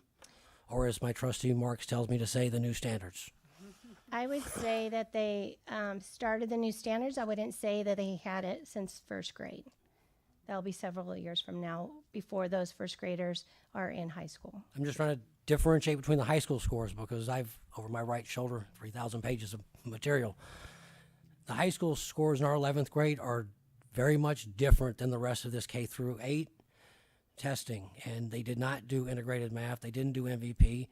And those children graduates, because I know most of these students, because they were a year ahead of my daughter, are doing traditional regular coursework. And so I think it's misleading, because when I look at the scores across the state, the one area we hold up currently, because I went back after 3 weeks ago or 2 weeks ago, we'll get back to that in the board conversation, where the State Board of Education did grade inflation across the state. I went back and ran another 50 pages worth of numbers, our data versus the state. We hold up fairly well in our 11th grade classes. It's after that that we fall off dramatically. And I just want to differentiate, because those students are taking different courses than everybody else. I would go back to Trustee Newman when she talked about the demographics. Remember that we have feeder schools coming into our high school, which we do not have in our K-8. So that is a very significant difference, and almost not a comparison because of the demographics that are coming into our high schools. AB, CTE, high school. So on to the hard stuff. The demographics was also very troubling for me. And we've talked about this, and I appreciate you guys taking the time with me 2 weeks ago before, or 3 weeks ago now. Prior to this being on this meeting, we moved it from last month to this month. Is that I am troubled with the demographics, because where we are seeing movement, and we talk about 2% or 1%, it's very much relative to specific sites. I mean, when we look at 18 of our 22 elementary schools, there's no movement. There hasn't been movement over 3 years since the beginning, and they've pulled the 14 data off the state website. I still have it. But there's been no movement, and it's not just us, and we agreed. It's the state as a whole. My issue isn't just with Modesto City Schools. My issue is with the entire state and the approach we've taken and the rapid way that we've gone about this, and it's sort of been 90 miles an hour. And when you look at the data, if we pull out our 4 schools that have a fairly medium to high ratio that's not 97, 98% economically disadvantaged, that's where the numbers are moving. They're not moving at the other 18 sites. They're not moving at the 2 junior highs that are mixed. They're not moving at Davis. They're not moving at Mo High. They moved, but it's essentially, when you break the demographics down, it's the IB kids that are pulling those numbers, but then you look at the rest of it, and it drops through the bottom again. And so I have concerns, not just with us, but with the state and how we're doing this, and when do we take a step back? Because the outcome was supposed to be increasing student achievement and closing the achievement gap, and I don't see that in these numbers anywhere. And I've dug through these numbers religiously for years, and have spent a good part of 5 months digging through these going into this meeting. Where do you see the gap closing? Where do we see a number actually moving with these demographics? When we talk about our English learners, our economically disadvantaged, our Hispanic community, our African American community, we have a huge population that's at risk. And I think that we all want them to achieve, and I think they can. Where do we see movement? I don't. Not when I dig into this data. I'm just like, where do we see movement? I mean, I'm a data guy. I'm a results guy, and at some point we need to see something that says this is the right thing to go. This is working here. Any other questions from the board? All right, any comments from the public?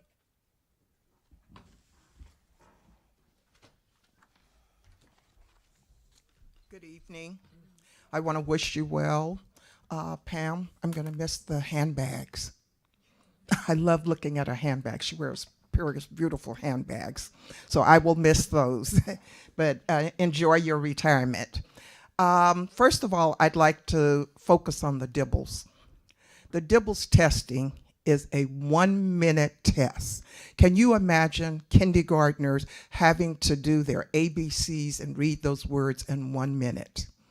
That is not an accurate assessment of what these children know, because they don't have any think time when you give them a minute to do these segments of this test. So I don't want you to put a lot of credence in these tests. We need to be looking at other measurements to measure the growth of these students.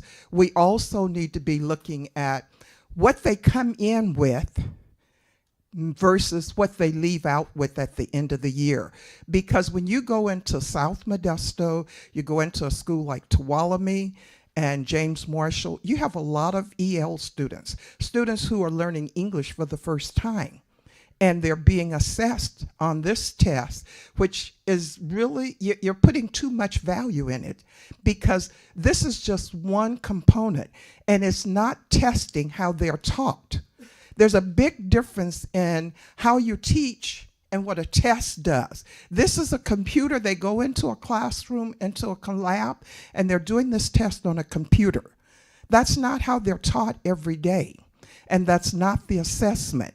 The math I am very concerned about. You're using New York engagement, you're using Oregon math, you're using Utah math, and that's not how that test is set up. That math, we need to reevaluate what we're doing with math with these students, because the teacher can't even get through one lesson in a day, and they're supposed to be doing a lesson every day. And it's not possible.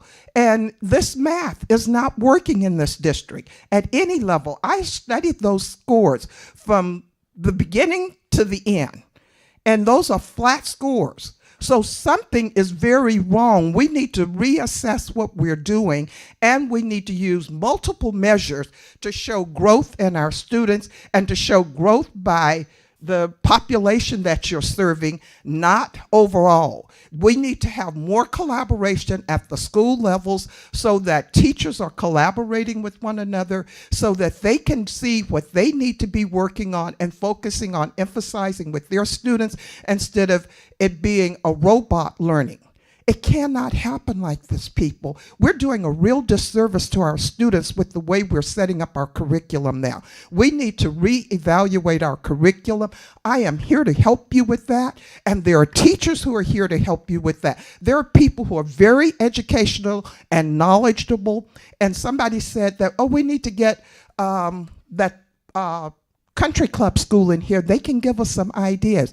You've got teachers in your own district that have wonderful ideas. You've got some great programs going on that need to be used overall.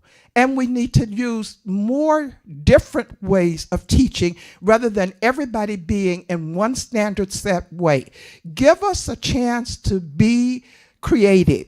Give us a chance to use those teachable moments with those students, and you will see an increase and a change in academic skills. Thank you.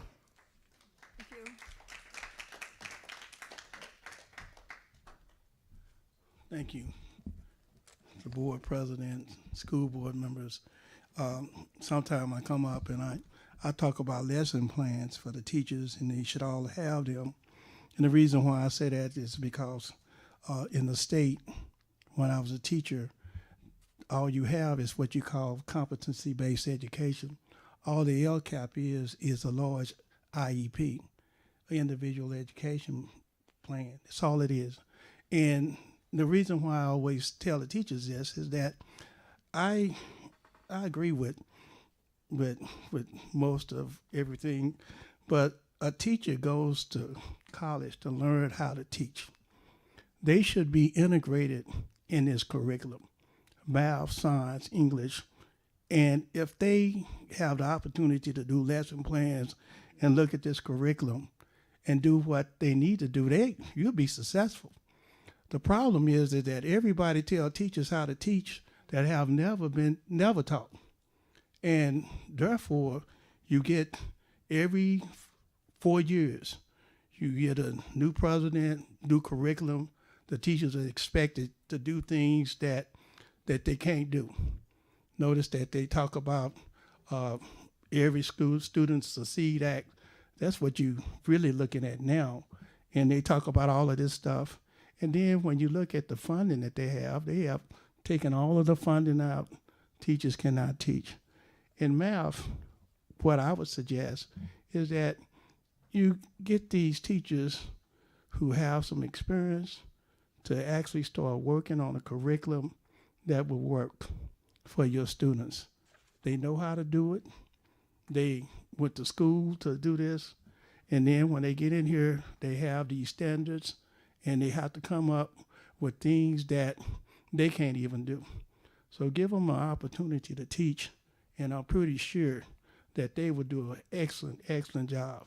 But the only way we can do this is to get their input and let them be at the table along with the parents. And the last thing I would say is that California School Dashboard Indicators, they're only talking about 8 of these standards.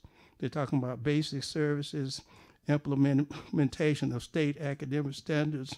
And I'm going to tell the teachers, because it's a state standards, Common Core is approved, then you're going to have to find ways to integrate this along in your curriculum so you can actually serve the people that need to be served, and that's our students. Thank you. Thank you. Right.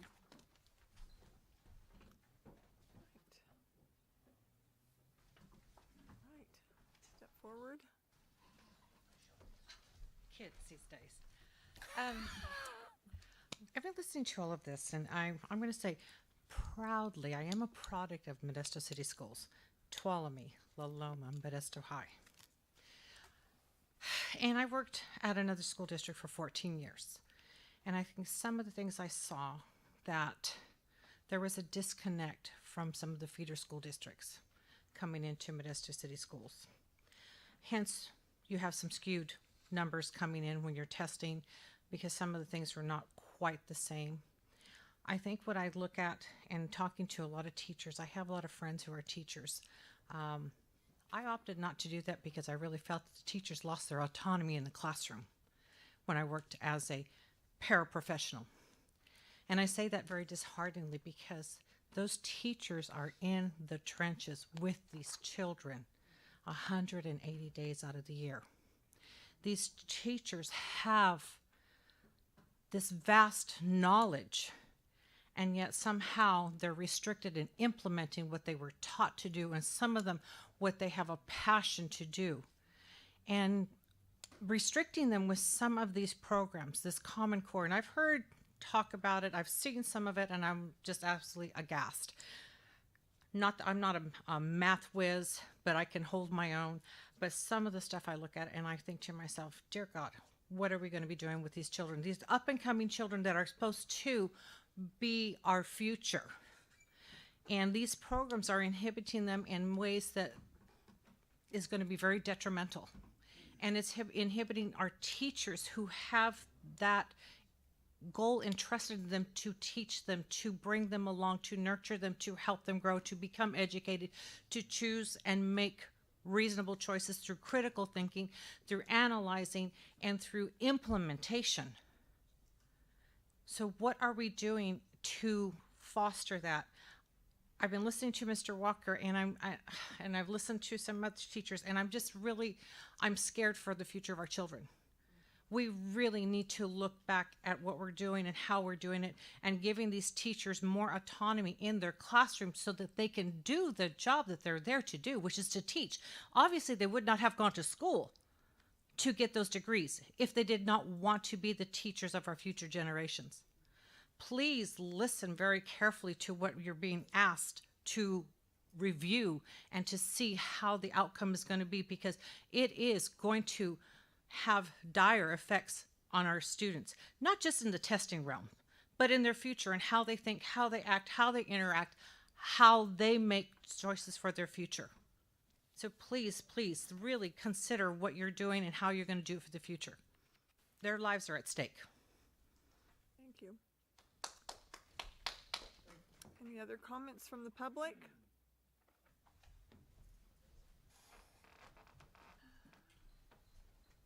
Hi, Ryan Chambers.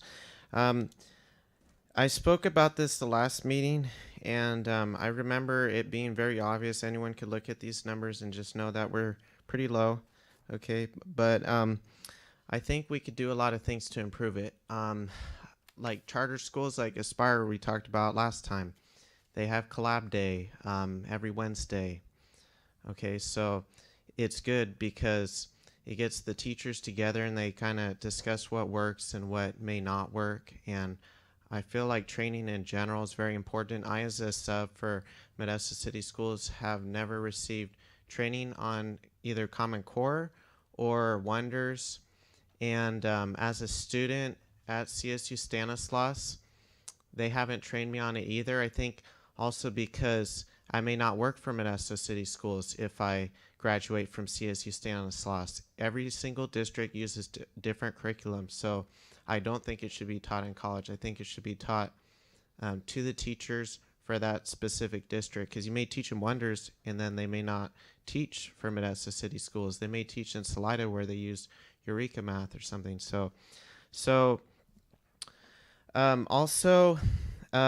The problem to me is not so much Common Core. It's more about how it's implemented. Like I said, the lack of training, I think, is an issue, and just kind of rushing over into it without adequately training teachers and parents and subs on how to do it. And subs actually take up a good deal of a student's education.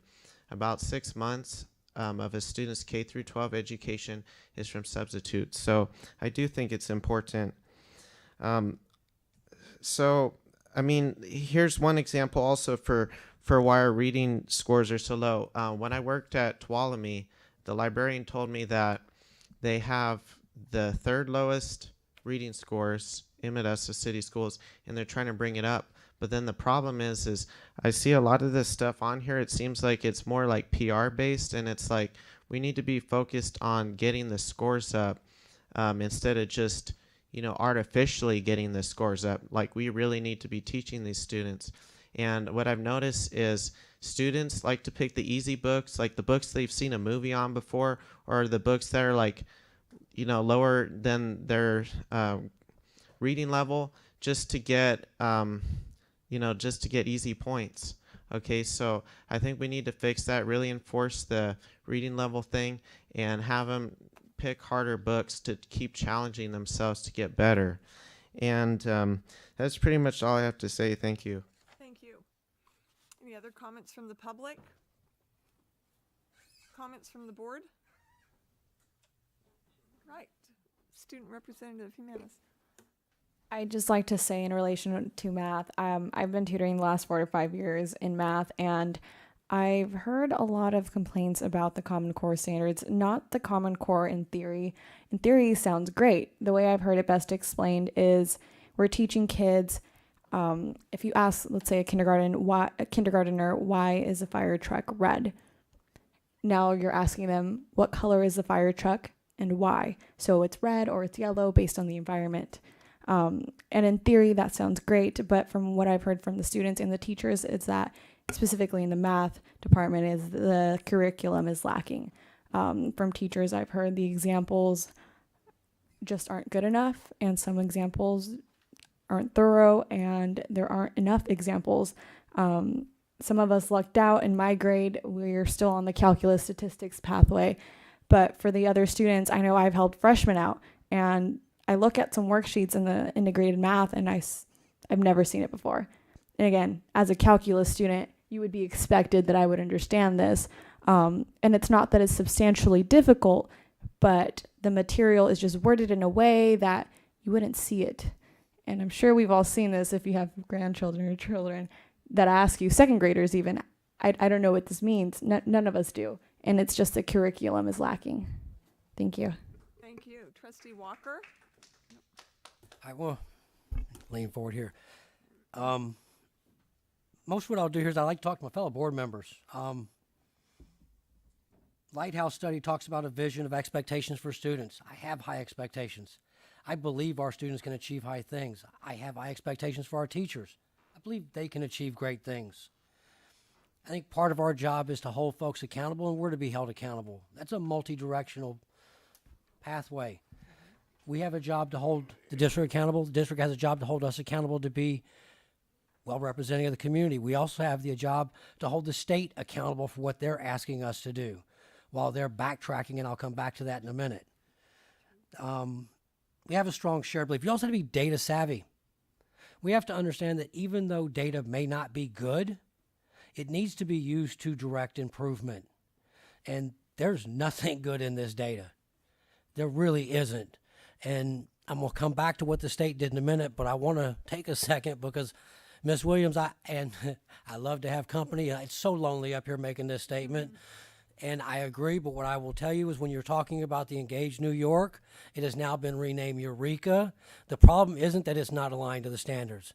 The problem is it's 120% aligned to the standards. It's very procedural, and it came from Eureka, because now they sell it instead of give it to us for free, so it's worth gold, came from Engage New York, and it was named Engage New York because it was previously named Common Core Math, but it went into New York first, because that was the first state to implement Common Core policies. There's a great deal of rebranding going on, and not everybody pays attention. And I do find it frustrating, and I'm trying to take Trustee Mark's advice not to use Common Core and call it the new standards because it gets people upset, but it's a rebranding. And it is deceptive. And when you talk to Mr. McGill and you talk to Mrs. Harrington, and we talk about these younger students, automaticity is important. But if you say memorization, now people tell us we're doing the wrong thing. You're not supposed to memorize, you're supposed to know how. But if we're talking about these younger students in 2nd, 3rd, 4th, and 1st grade, math facts are critical. That is the automaticity. That is building up the recall. And that by their nature, these young children are going to memorize what we put in front of them. If we're not doing simple math facts and we're doing solve the problem 3 ways, draw a picture, write a mini essay, flip it upside down, and then run back out the door, and then recall it and remember it when you come back next year, they're trying to memorize all this. I have children. That's what they do. They're overwhelmed. And so they don't recall what we used to do with math facts. And so the retention isn't there. And you see it as the scores move across grade levels. Over my left shoulder, those books, those binders. Every single score of a Modesto City School student for 3 years, and I've got the 4th year sitting on my desk. We have to talk about how do we hold people accountable. The state just made this change. And I don't know if I've ever been more frustrated in my life. I said, Trustee Newman, we were in this room 2 years ago, not Latino, I'm in demographic land. League of Women Voters, and we were talking about these math scores, and they asked a question. I talked about them being aligned to NAEP, and you would never get over that NAEP barrier, and I mentioned then they would move the cut scores.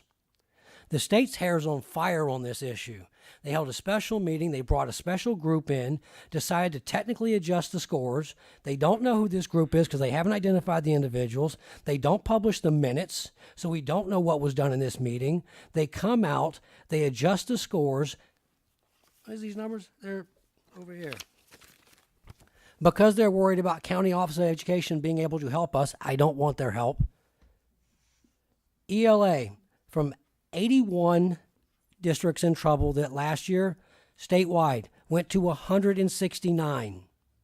On math, 119 districts went to 231 this year. That's not flat, that's falling to the bottom of the barrel. They moved those numbers, 48 and 64, 47 and 89. In the South, where I grew up, we call that putting a pig in a dress. Nothing changed. They adjusted the scores and said, you're good to go, keep bouncing. This is exactly what I said they would do 3 years ago and 4 years and 5 years ago. Adjust the cut scores, make it look better. Let's throw a bunch of money at the problem and just keep bouncing down the road. We owe our students more than that. We owe our community more than that. And I don't have a problem working with something that works. And to Trustee Marks telling me not to call it Common Core, I don't care what you call it. It was the old system didn't work, the new system doesn't work, the next system doesn't work. If it doesn't work, cut bait and let's find something that works for these children. We're in a state with 1 in 5 people in poverty. 20%. I saw a report last week, it's going as high as 1 in 3. Wouldn't surprise me. Rated 41st or 46th in state spending on education, depending on what study you use. Highest English learner community in the country while being underfunded. That's the core problem. And we're spending money on networks, $30-40 million. It was not reimbursed by the state. They went to block grant reimbursements. So counties like Santa Clara, who got supplemental grant funding, in districts like Story and White or East Palo Alto, were able to put certain monies towards their children because they had networks in place. Central Valley, South San Joaquin, Stanislaus, Merced, Northern Fresno, Tulare, all that money went to networks and computers. At some point, this isn't about pulling off a Band-Aid. It's about, as to your last meeting, Trustee, President Zwallen, we'll do a medical reference. Code Blue crash cart. These numbers are flatlined. They are literally flatlined. And if you find me a number that isn't flatlined, I'll tell you where it came from. Show me a number, I'll tell you which school it came from. Whether it was Lakewood, and if I disaggregate Lakewood scores, and I've got Lakewood disaggregated, the students who are so economically disadvantaged, again, fall through the cracks. It doesn't matter if it's Roosevelt, Lakewood, Insulan, Fremont, and it's not our feeder districts because they're in trouble also, minus Sylvan, but Sylvan is an economically advantaged community. I can predict these numbers. I've predicted them every single year they've come out. They will not change next year. We're 90, 120 days from testing again. March, April, May. We're in November. These numbers will not move next year. If they move, the high school numbers will come down because the students that are coming in were taught in the Common Core fashion versus my calculus student on my right. And they will not move. And how long, my question to my fellow trustees, are we going to listen to the state and do what they say, which is just wait? How long are we going to wait before we take some action? Because it's not working. And we owe our children more than this. We need leadership.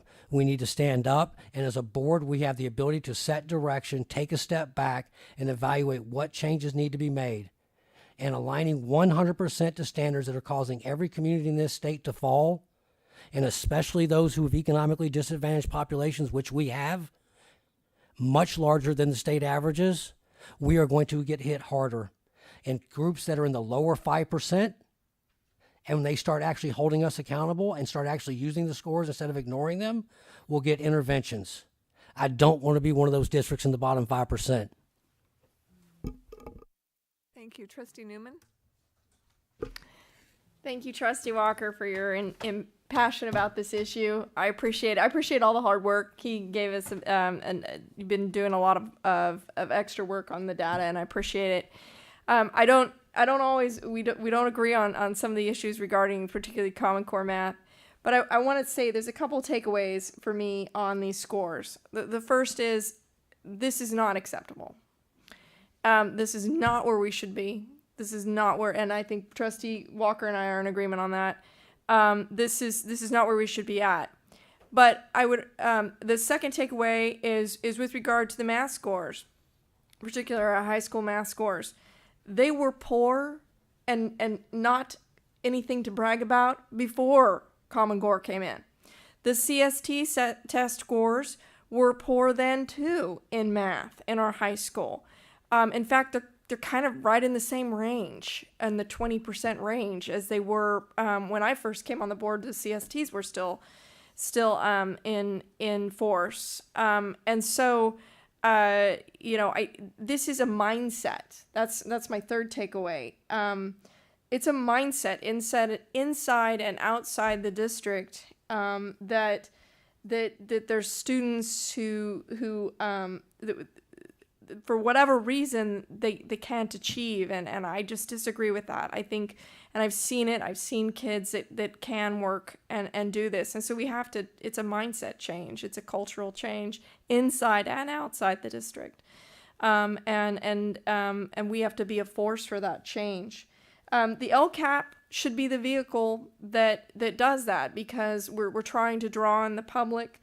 It's a way that the funds are tied. That's why we do this comprehensive report, because the funds have to be tied to the results. And so, but it takes more than money. I think that's ultimately what, now that we're in year 4 of LCAP, am I right? Are we, yeah. Year 4 of LCAP, it is going to take more than just money. We have to look at the curriculum issues, and I appreciate Ms. Mack's comments on explaining some of the issues regarding 7th and 8th grade. And so that's a curriculum issue. And then once we adopt new curriculum, then it becomes a training issue, training and implementation. So those are my takeaways. I'd like to see us as a board, when you turn to B515, there's 3 elementary schools, well, 4, that I've highlighted across that I believe that if we could, at one time we did have a SIG grant, a school improvement grant. If we could maybe think about it for Franklin, Marshall, Shackelford, or Wright, if you look at those scores on page B515, maybe that's where we go next, to really pinpoint those schools that and those students there, and those are large schools where we could make some positive inroads. Thank you, Trustee Marks. Well, it's always difficult to get this kind of news of where we're at, and that we haven't made a great gains in the last couple of years. And I remember when we did we changed to NCLB, No Child Left Behind, when Senator Ted Kennedy and President Bush wanted the schools to do that, which was a huge change for us, because then we were doing demographics at the time, and we were not aware of how our students were doing based on their ethnicity. So that was a new era for us as a district. And yet, when those test scores came out that first year, we were all surprised, but in a different way, because we were outperforming the state, we were outperforming the county, and our students were doing extremely well. And I don't know what's happened or why we're in the place that we're at today. I am really concerned about whatever decisions we make in the future that we go. I think that my fellow trustees have similar grave concerns, and I think that because we are doing so poorly in the whole state, it's just very disturbing. Anyway, but I did find that one little glimmer of hope in here, that one of the data points was on B58, and it was the reading fluency, writing proficiency, and math fluency. That gave me some hope that if these students that are in 2nd grade, 3rd grade, 4th grade, and 6th grade continue on, I believe that they will do well, and if they continue to improve, they will do extremely well. I don't have the answers, and I don't know if you all have any answers. You didn't tell us that you had any tonight as to what our next steps are, but I really believe that this should be placed on our agenda as soon as our new board members are seated, and have an in-depth discussion about what our next steps should be, and how we can address this, because I know something has to change. I know 2 years in a row to not have anything change doesn't tell me that a lot's going to change by next year. So I think we should start looking at that and see if it is curriculum, if it is teacher morale, if it is something that we haven't addressed tonight. Maybe there's something that that we need to come together on as a team and say, this is how we need to do this as a district. I think the board's open to that, and I hope that we all can have that heartfelt heartfelt discussion. I remember when we did our demographics and we talked about our suspension and expulsion rates, and I've mentioned this in the past, but I was in Sacramento at a meeting, and no other district in the state had actually published their expulsion and suspension rates. And we were one of the first in the state to do that. And I remember in this room of about 300 board members, they asked, has anybody, published this? And I raised my hand. I was in the back of the room, I remember. I raised my hand, and they asked what the public response was, because I think that was the fear that everybody had, was what's the public response? And I said, actually, the public has been great, because if we don't acknowledge we have a problem, we can't address it. So to me, that's what we're acknowledging tonight, is that we do have, we have some problems that we need to deal with. And publishing these and knowing them and actually discussing them as a board, I think, is a good thing. And I believe that will help us make the wise decisions. So I appreciate staff and all the time that you spent. And I know you were just as discouraged as we were, and I know the teachers are as well. It's not fun to see these scores. But I think that as we move forward, we can make good decisions. And we all up here, and those who were just elected, I'm sure, care about where our district's going and how our students are doing, and want to make wise decisions. And granted, we may not all agree on everything the same, but I believe that we will make wise decisions together as a team. So I look forward to seeing where we're going in the next few months and getting the dialogue from the new board members and where they'd like to see us go as well. So, but thank you for sharing tonight and the heartfelt passion that everybody has up here about education and our district. We really care. So, thank you. Thank you, TC. Right, this is a report only, so we will move on to the next agenda item, which is item B6. Approval of Modesto City Schools application to seek career technical education facilities program funding. Right, Superintendent Abel? Ms. Mack and Mr. Albritton? Oh, excuse me, Mr. Zerley. Thank you. I will take this. Proposition 51 has made available another round of funds for the Career Technical Education Facilities Program. And we are here to ask for the board's authorization to submit an application for a project at Modesto High School, valued at, right now, project estimate is $1.6 million. And Jeff Albritton is here. If there's any questions specifically about the project, they can't be answered in the documents that were attached to the agenda item. All right, thank you. Questions from the board? Trustee Marks.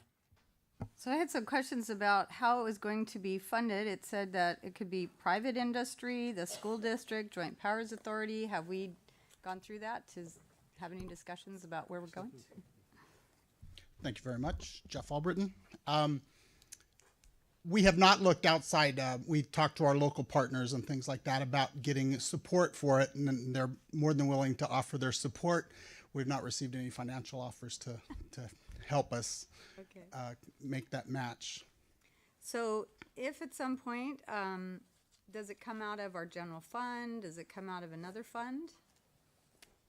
Yes, I mean, at this point, we have no other funds available than the general fund. The general fund provides funding for other facility-related projects, but because the incentive grant is ending this year, this is the last year of the incentive grant. These are the only funds remaining that would be available for any additional career technical education facilities. So, this would be just the application in order to get in line for the funds, and then funding would be determined through relationships with partners or the general fund as a last resort. Okay, that's great. I'm on this other board called Link Learning, which also works with Career Tech, and it does the pathways, and there's been a lot of partnerships between businesses and school districts, along with the colleges, to be able to say, how can we ensure that the students have what we believe is the next future of employable skills. And so that's kind of what the basis of that is. And so we've had quite a bit of funding to do those partnerships. And I know that anytime we partner with the community, it's a good thing for us and for the students. So I hope we could get some partners to help us with that. But I really like the idea of where we're going with these facilities and building upon career tech, because whenever you talk with the Chamber of Commerce or any other businesses, they're like, yeah, this is what we, we really know this is what this it will help in employable people in our community, and I think that helps our community all around. So I'm glad we're at least looking into this and moving forward with this. So I support it, even though we're not at that point yet. So. All right, Trustee Brown. Yes, we've made great progress over the last few years, and it's great to see opportunities that are coming to our students at each of the campuses, and I'm excited to see this come to Modesto High's campus with some greatly needed facility improvements there.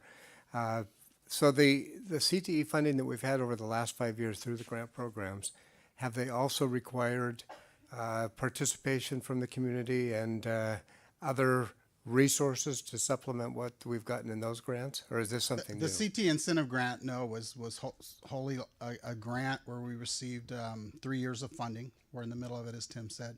And and it dwindles down. We do have to provide a match that's not necessarily monetary in value. So we do have to provide a match of in-kind services, other supports that we've been able to create. Teacher salaries is an example of that. Teachers that are CTE teachers have been designated, so we're able to use that as matching funds for the CTE incentive grant. The facilities program is a different setup. Okay, well, I'm optimistic that we will find ways to make this happen, and thank you for bringing it forward. Big deal. My only question is, Trustee Marks asked my question, so thank you very much. But Quonset huts, how many of those do we still have? I thought that when I was first on the board, that the last one went away, but apparently Modesto not. High, right across on I Street in the Ag compound. Probably one of the last remaining ones, if there are any. Beyond that. All right. Thank you. Any more questions from the board? I think it's interesting. All right. Comments from the public?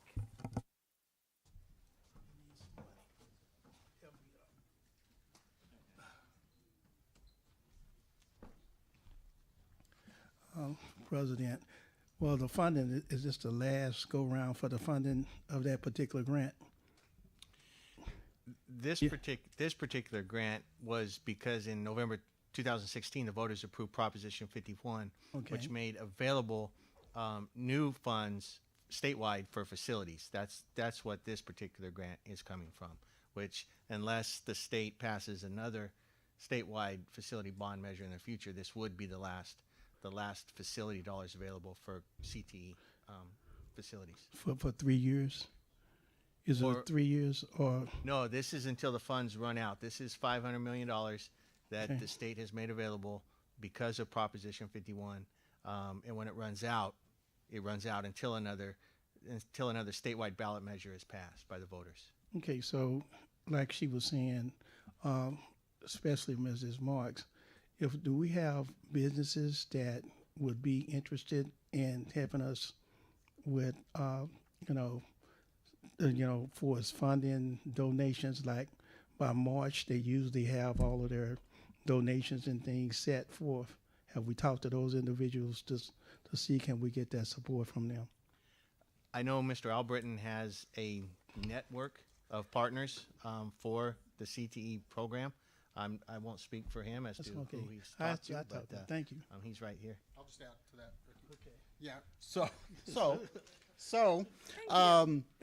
a part of that grant is demonstrating that we have relationships with our partners, and our partners are giving in a variety of ways, whether it's internships, whether it's mentoring opportunities. It's those kinds of things, a lot of non-monetary type things. They sit in on our advisory panels on all of our CTE areas. That's a critical part of it. Our CTE classroom should reflect what's happening in industry. And so their participation is actually crucial. And we were just in the Ag Advisory a couple of nights ago, and we had representatives from Flory Industries, and our ag teachers were talking about welding certifications. And it was pretty interesting, that discussion that started developing between the ag teachers and the Flory Industries, the engineers that are out there on the field, comparing notes and things like that. So we always listen to our advisors, our industry partners, to make those kinds of decisions. So. All right, thank you. Any other comments from the public? comments from the board? Trustee Walker. See, I have no questions here. This is easy. Anything we can do to promote career tech, ed, and vocational in our schools, you've got me 100% lock, stock, and barrel. Going forward, I would like to see us sort of look at what we can do in the junior highs. I'd love, and when we're in San Diego next week, we leave Tuesday, one of those sessions and workshop talks about one of a district that started to put in CT building blocks in 7th and 8th grade, and I'll attend that and bring back whatever I can, because there's nothing that gives us more bang for our buck than this does, and I'm a huge supporter all day, every day. Thank you. Any other comments from the board? All right, seeing none. It is recommended that the Board of Education approve Modesto City Schools' application to seek career technical education facilities program funding. Do I hear a motion to approve this item? Moved by Trustee Newman, seconded by Trustee Walker. All those in favor signify by saying aye and raising your hand. Aye. Student preferential vote? Aye. Passes unanimously. Thank you. All right, we'll take a break. Thank you. Let's say till 5 minutes, is that okay, or do you want 10 minutes? 5 minutes, 8:20, we'll be back. Thank you.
Okay, thank you. Welcome back. We'll go on to item B7, report on future ready adoption at grades 7, 8.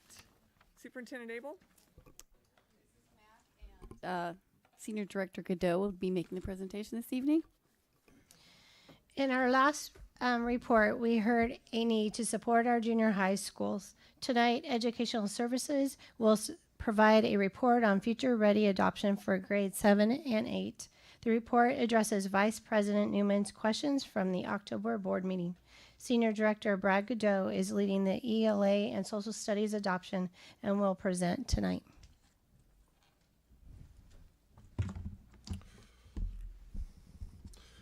Good evening, Board President Zuwalin, trustees, Superintendent Abel, and Cabinet. On October 30th, the board directed district staff to prepare additional information related to the future-ready adoption at grades 7 and 8, as a future-ready adoption would necessitate the purchase of digital devices for junior high school students. In August 2014, Davis High became the first school in our district to move to one-to-one digital devices. In August of this year, one-to-one digital devices were implemented to support digital curriculum at the district's remaining 7 high schools. During the spring semester of this school year, junior high school teachers and students throughout the district will pilot ELA and social science curriculum from several publishers. Education Code 60200B1 states that instructional materials adoptions occur every 8 years in English language arts, mathematics, history, social science, and other subjects. The last junior high adoption of ELA curriculum occurred in 2004-05. Social science curriculum at the junior high was last adopted in 2005-06. To provide perspective, prior to this year, the last adoption of ELA curriculum at grades 9-10 occurred in 2005-06 and in grades 11-12 in 2006-07. Adoption timelines follow California Department of Education recommendations. Based on this information, it is imperative that the selection, pilot, and adoption of junior high curriculum proceed expeditiously and without delay. In the past months, Educational Services has facilitated the creation of ELA and social science adoption committees for grades 7 and 8. The 2 junior high adoption committees consist of their respective content areas, curriculum coaches, teachers, MTA representatives, curriculum coordinators and coaches, district improvement facilitators, bilingual language development specialists, special education teachers, and in the case of our social science adoption committee, Trustee Walker. The coming days and weeks are critical periods for the adoption committees. Both committees have convened multiple times over the past 6 weeks to review their respective California state frameworks and standards, the charge of their committees, the parameters of this adoption, and they've reviewed, discussed, and revised a common criterion and rating chart to evaluate the curriculum programs. The committees both spent a full day receiving publisher presentations that demonstrated the components of each publisher's curriculum. They have spent considerable time over the past weeks evaluating those materials and will be meeting in the next week to select which 2 curriculums in ELA and social science to pilot this spring. There are 3 models by which curriculum can be delivered to students: print only, digital only, and a hybrid of both print and digital. The digital and the hybrid model may consist of either a one-to-one device or a COW, or a computer on wheels. Our adoption committees are tasked with evaluating publishers based upon specific criteria. The lens by which the ELA and social science adoption committees evaluate instructional materials to pilot must account for the manner in which the curriculum will be delivered, i.e. print only, digital only, or hybrid. Clearly, the decision as to how curriculum will be delivered to students is of paramount importance at this time. It was suggested at the October 30th board meeting that a phasing in of one-to-one might be an option. If only one junior high is selected to proceed with a digital adoption, the 3 other would need to evaluate the publisher instructional materials with their focus on print. This presents a problem in that one publisher may offer a very strong digital curriculum while not offering print materials, or their print materials may not be at the level of another publisher's textbook. This could result in 2 different curriculum in a single content area at the junior high school level. Having 2 publishers in the same content area, publisher A digital, publisher B print would be an example, could present training and support issues as well. If the decision is made to proceed with junior high adopting digital curriculum, the other 3 junior highs would need to adopt curriculum with printed instructional materials. If at a later date a decision is made to transition the 3 non-digital junior highs to a digital 4th curriculum prior to the next adoption cycle, the fiscal impact would be significantly higher in that textbooks would have already been purchased and digital curriculum and devices would be added on top of the cost of the textbooks in some cases. Many of the publishers only offer a hybrid or digital option. These options would require either COWS or one-to-one devices. It is important to note that if the COWS option is chosen, it would create an equity issue for students without access to computers at home. In essence, students without access at home, their educational experience stops at the classroom door versus students' families with the means and resources at home. The equity and achievement gap widens. On page 3 of the report, we've included a table that contrasts traditional text with digital text. As we have learned through the research and implementation phases of one-to-one digital devices at the high school level, digital curriculum is dynamic and expository pieces and events are updated as they happen. Content is linear and in context and is updated regularly. Additionally, translations are available instantly. Teachers can check for understanding more fully, and remediation efforts are much easier to access and can occur more quickly. Also in our report, we've included research related to achievement. In the Hanover study, 7th grade students in their second year of one-to-one programs showed statistically significant gains on ELA state assessment scores compared to students not enrolled in the program. Other positive changes due to the one-to-one program implementation included more personalized lesson plans for students, a decrease in lost homework and assignments for teachers, and an increase of students producing content instead of just consuming it. The board also asked how one-to-one implementation helps student understanding in math. One-to-one devices bring a host of useful tools to bear in math. As you may have noted, many of these digital tools have been proven by John Hattie's research to show better than average effect size. Desmos, Khan Academy, and OneNote class notebooks are just 3 examples of the digital instructional supports that are available in mathematics. Davis High School math teacher Roger Fountain stated, "Students have access to many more resources than in the past, and many students have even taken the initiative to learn more than what is taught in schools. I believe that providing technology helps to close the achievement gap. Those who can't afford tech at home are now provided the opportunity to learn at home and have a more equitable learning experience." One area discussed last meeting was the impact that one-to-one devices can have on student equity. Our Modesto City Schools vision statement states that every student will graduate college and career ready with the knowledge, abilities, and character traits needed to thrive in a global society. I think we can all agree that digital devices are a common tool in the 21st century learning, and that in order for our students to effectively navigate and interact in a global society, it is increasingly necessary for them to communicate and collaborate via digital devices. The U.S. Department of Education report in 2010 states that digital equity is now being viewed as a civil rights issue, and that a commitment by local school districts to act now and deploy one-to-one devices ensures that all students will have equitable access for high-quality digital learning. The most significant outcome a one-to-one launch provides is the closure of the achievement gap. In reviewing my predecessor Thor Harrison's presentation to the board, he stated that a study facilitated by Kay in 2010 found that the achievement gap between low-income students and their peers shrank with one-to-one implementation, while Bernard et al. In 2007 found that one-to-one learning helped low-achieving students improve their math and ELA scores more than high-achieving students. So how is this working in our high schools? One of the challenges with one-to-one devices is internet connectivity at home.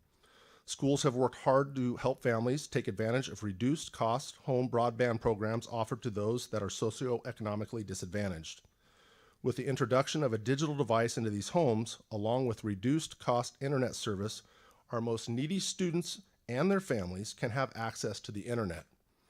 85% of families at our junior highs are classified as socioeconomically disadvantaged.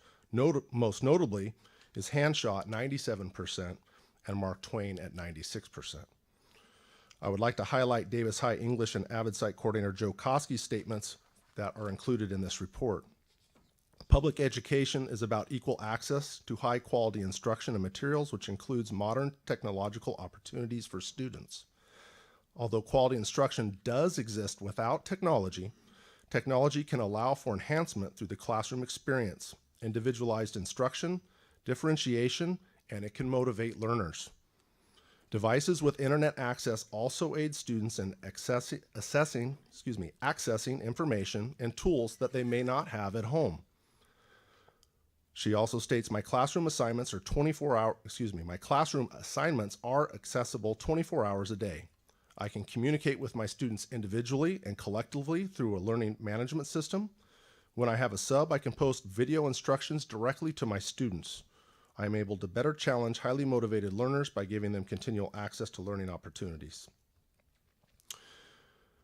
So, in comparison of our local districts' digital device implementation, we researched digital device adoptions across Stanislaus County. Ceres, Houston, Riverbank, and Waterford all send Chromebooks home with their junior high school students. Additionally, the Sylvan School District sends iPads home with their junior high school students. Ceres, Empire, Houston, Riverbank, Salida, Sylvan, and Waterford have all adopted digital ELA curriculum, with Ceres, Empire, Riverbank, Salida, and Waterford also adopting digital math curriculum. In the chart on page 10, please note that the estimated per pupil costs for ELA curriculum adoption is categorized in the 3 delivery models are listed. Both the digital and hybrid delivery models do not include the costs of the digital devices in that chart on page 10. In the chart on page 11, please note that the estimated per pupil costs for social science curriculum adoption is also categorized in the 3 delivery models. Both the ELA and social science per pupil costs were estimated based on 3,000 students. Of note is that 3 of the 6 ELA and social science publishers no longer offer a, quote, textbook only print curricular program. So when considering a hybrid model of curriculum delivery through the deployment of cows in the junior high, ELA, and social science classrooms next year, the estimated cost of purchasing computers on wheels in approximately 29 classrooms across the 4 junior highs is roughly estimated at nearly $650,000. Each computer on wheels costs $22,111.32. An estimate of placing cows in every ELA and social science classroom comes up to about $641,000. Please remember that if the hybrid curriculum model is selected for ELA and social science, additional cows would need to be purchased for each subsequent adoption. For example, next year science we pilot and adopt, the following year health, etc. Additional concerns related to implementation with cows include the following. When students have access to digital textbooks only in class, the result in a loss of valuable academic time in class, at a minimum, 5 minutes of log in, log out, and returning to the cart for recharging and monitoring devices. Understanding that one-to-one, the student doesn't have that same procedural process at the start and the end of every period. Conservative estimate of 5 minutes equals roughly 900 minutes or 18 days of class time, almost a month of class time that could be lost just moving a device from a cart to my desk, back from my desk to the cart, if we're looking at just CALS implementation only. Students who fall behind in completing work in the digital realm will have limited ability to be successful in a course. Even if the teacher is able to take all learner styles and challenges into account, it's difficult to differentiate time so as to meet student needs and or IEP 504 requirements with CAL-based instructional limitations. The result could be underutilization of devices and interactive programs. If computer lab computers are any indication of how students treat devices for which they are not responsible, there may be increased issues with taking care of the cows. When a student has a one-to-one device checked out to them, it's their device. They're accountable for it. When they're working with a cow, each day or each period they go in and use that cow, they may have a different device, and holding students accountable for damage is an issue. A one-to-one device assigned to each junior high student would provide daily access to digital tools in all classrooms, not just ELA and social science. Thank you for your patience through this presentation. At this time, I'm happy to answer any questions that you may have. All right, thank you very much. Questions from the board. Trustee Newman. Well, thank you to Ms. Mack and Mr. Godot for this thorough report, and your team. I imagine Mr. Rich had something to do with it too in this report. Very thorough, answered all the questions, and I read all of it. And I'm sure my board members did too. So I have, I think, 3 questions. Where's the first one? Oh, okay. On this adoption chart on the first page of the report, the sequencing of adoption, that was very helpful. The math is in 2021 pilot and in 2022 because we've phased in. Can you explain why that's so late? Because we kind of have new math curriculum now. We did implement we implemented math at the time that it was out. We thought more math would come out, but it never really enhanced. So this timeline here is CDE's timeline. So this is when the new standards will be coming out, or new framework would come out, and this is their timeline of when they would recommend piloting and adopting math. So until this point, that we would continue to use the MVP, and I guess now Engage New York is the new name is Eureka. We would continue to use those. They're not a textbook per se, but there's a digital version and a paper version of them. Not as clearly as the new ELA or new social studies. Yeah, I know. Those are very clear on digital. On the math pieces, that they've enhanced it, but I wouldn't say it's really digital at this time. There are some areas that we're looking at that we can enhance it, but it still wouldn't be as clean of a digital as the ELA, the social studies that really are digital curriculum. And in junior high, are we using the Utah project? Still? Utah Math, yes, Utah that Math, is correct. I just want to clarify that we are not fully using Eureka Math. Eureka Math has done some additions or updates. We've only done 2 modules of that in 2 different grade levels. We are still using the Engage New York, and we do follow the Eureka's suggestions, but we have not purchased Eureka Math. We continue to print, I said that correct. And we continue print Engage New York and follow the Eureka's suggestions. And Engage New York K through 6, then Utah 7 and 8, and then MVP 9 through 12. That is correct. Okay. Having had kids in all this Common Core, I got that down. So then the second question is on page 4 of the report. That the implementation of the digital tools are one of the key factors of its success is checking for understanding, facilitating frequent feedback, and leveraging student creativity, working towards mastery, and more. Okay, the feedback issue, in order for this to work, this needs to be in our collective bargaining agreement, the requiring that for that to work. Is that in the facilitating frequent feedback and that component of it? Do we have that addressed at all? That does not have to be addressed in our... It doesn't? No. And we can... Yeah, feedback is referring to checking for understanding. Yes. Right. So, but that's how it works. That's how the tool is used more effectively. And so I was just wondering how it aligns with if we need something in our contract. Not for check for understanding. That's an instructional strategy, and it's enhanced through digital. Okay. For example, in a math classroom, if we want to check for understanding, if I want to see all 38 kids, what their answers are in real time as they're working on them, give them feedback immediately to them, call a class together, all of that can happen in a digital realm wirelessly and facilitated much easier than in a whiteboards and you hold it up. Yeah, than an analog That's world. what the kids used to do. And so that's what I know they're doing. It works, but that was getting the feedback. Then the last question is on page 15 of the report. One of the most commonly reported problem with going one-to-one, and I appreciate all these sources and the breadth of sources that you have here. But one of them talked about the insufficient internet bandwidth. Do we have, I know this was a huge undertaking in our high schools to get ready for one-to-one. How are we ready to go with the wires and cables in our 7 and 8? Yes. Cindy Minter did a very nice job of leading that. And so we are ready. Great. All right. Thank you. Right, Trustee Brown.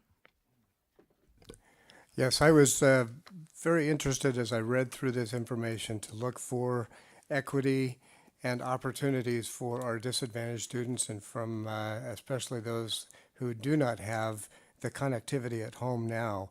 And I'm pleased to see the information that was there. I also asked a lot of questions when we visited. I was able to visit Modesto High School and see the devices in youth and the AVID program.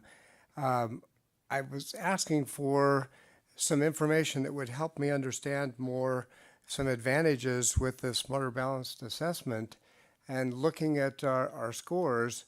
One of the things that I discovered, and I'm wondering if we have any data that can help explain this, is that the amount of teaching time to get our students ready to take an exam on the computer can be as many as 2 to 3 weeks time of instruction that's not spent teaching the curriculum and the information that needs to be learned for instruction. So I see that one of the advantages of the digital devices one-on-one is that our kids will already know how to use them and know how to work a problem in math and know how to answer a question in English because they're already using that device, not having to learn how to use the device so that they can use it in testing.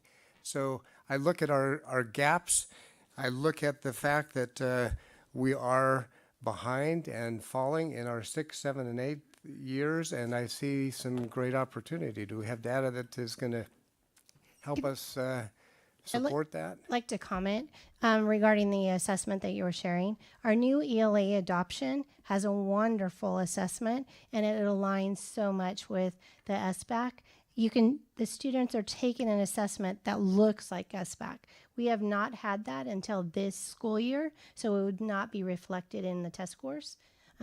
Secondly, we only test for a week in case 6. It's 1 week. It's within their pacing guide, and 1 week they don't test every single day, but they have a whole week that they can do the testing. So it's not more than a week of assessing. But teaching the kids how to use the computer for that testing. Class and instruction time, doesn't it? For example, in case 6, we have the computer literacy class that is teaching it. So it's during their time when the teachers have prep.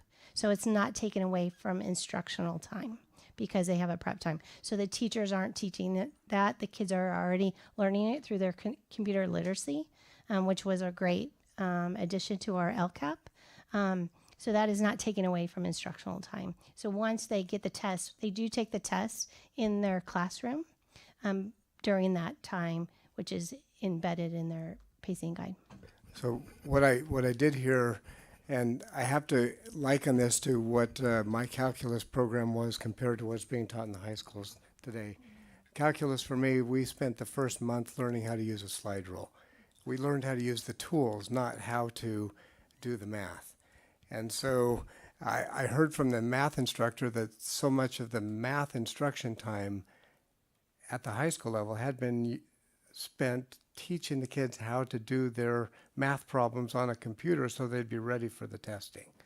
And so for me, I see that that's a captured instruction time that can now go into curriculum rather than using tools. So I'm excited to see us getting the tools in the hands of the students so that they have the ability to test at their highest level.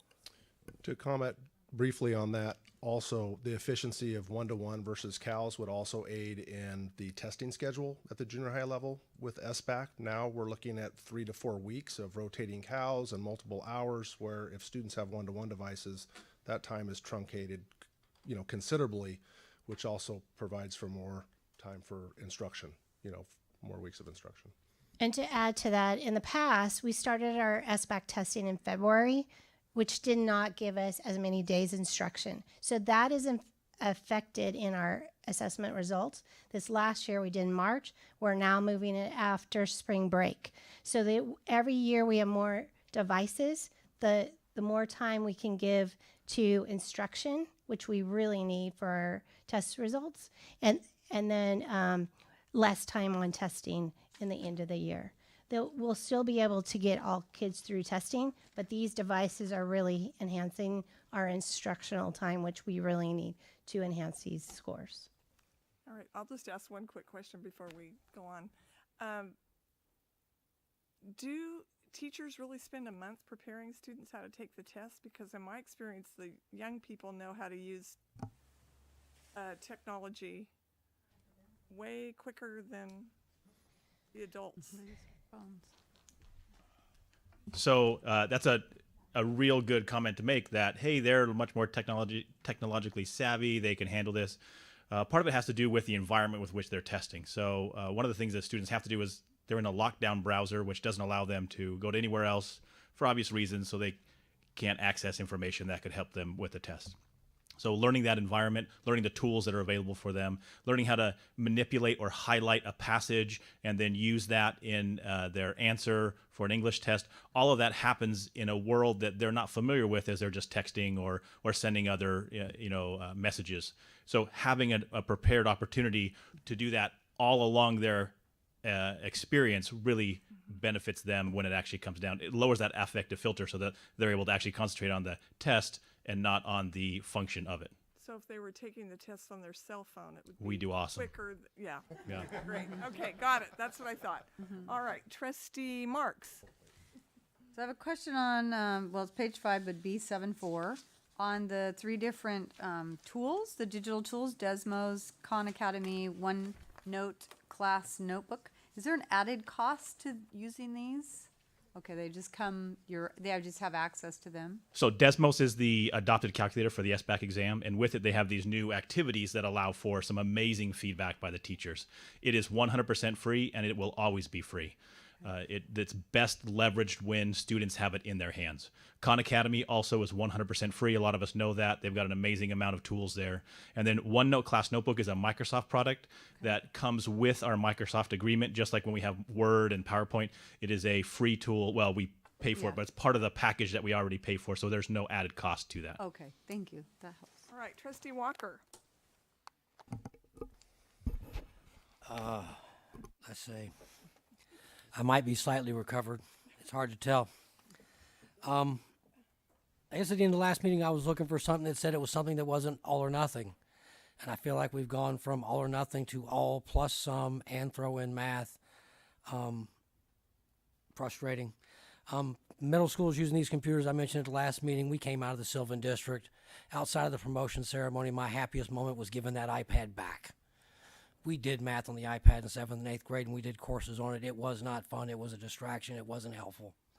I don't think it's a silver bullet. We talk about Davis. I ran the numbers. Davis has had computers for 4 years. It's a site with 80% socioeconomically disadvantaged students. Math scores not met and nearly met 88, 91%. It hasn't moved those numbers. A lot of the reference material in the report came from a group called International Society for Technology and Education. I wonder if anybody besides me looked at their corporate sponsors. It's a nonprofit. It's a who's who of technology companies, all selling products. It's very difficult to get an objective point of view when it's coming from somebody whose business is to sell technology. So the question I have, I guess, goes back to earlier this year.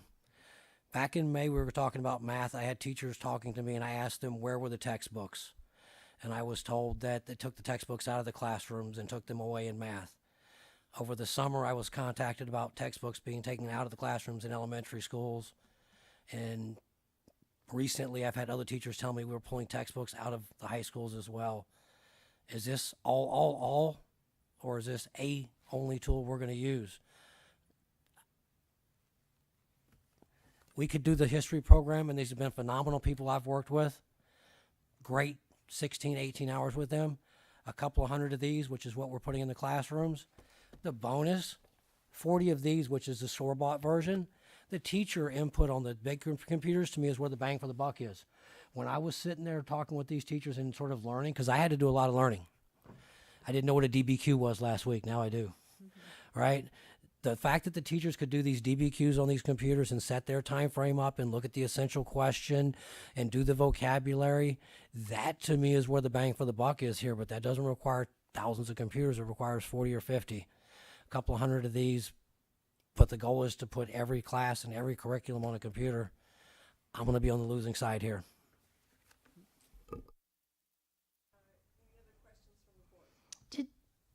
Did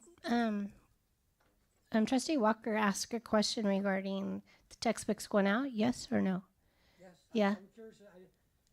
I was stunned by it. I was stunned by it to hear that textbooks were being taken out of classrooms. I just was. Well, and I didn't say anything then because I didn't believe it, but it sort of keeps coming back. whenever we implement or adopt, the old materials would leave and the new materials would come in. For math, our Engage New York or our Utah Math or MVP is our new materials for math. And for ELA, these guys can talk a little bit more, but not only did we do the digital, we also purchase consumables. So we have a little bit of a hybrid in our classroom so that there is materials. As you notice, not sure what page it was, where it talks about the different options or different hybrid and the print materials and the digital, that we do have options. In the hybrid, you get the mix.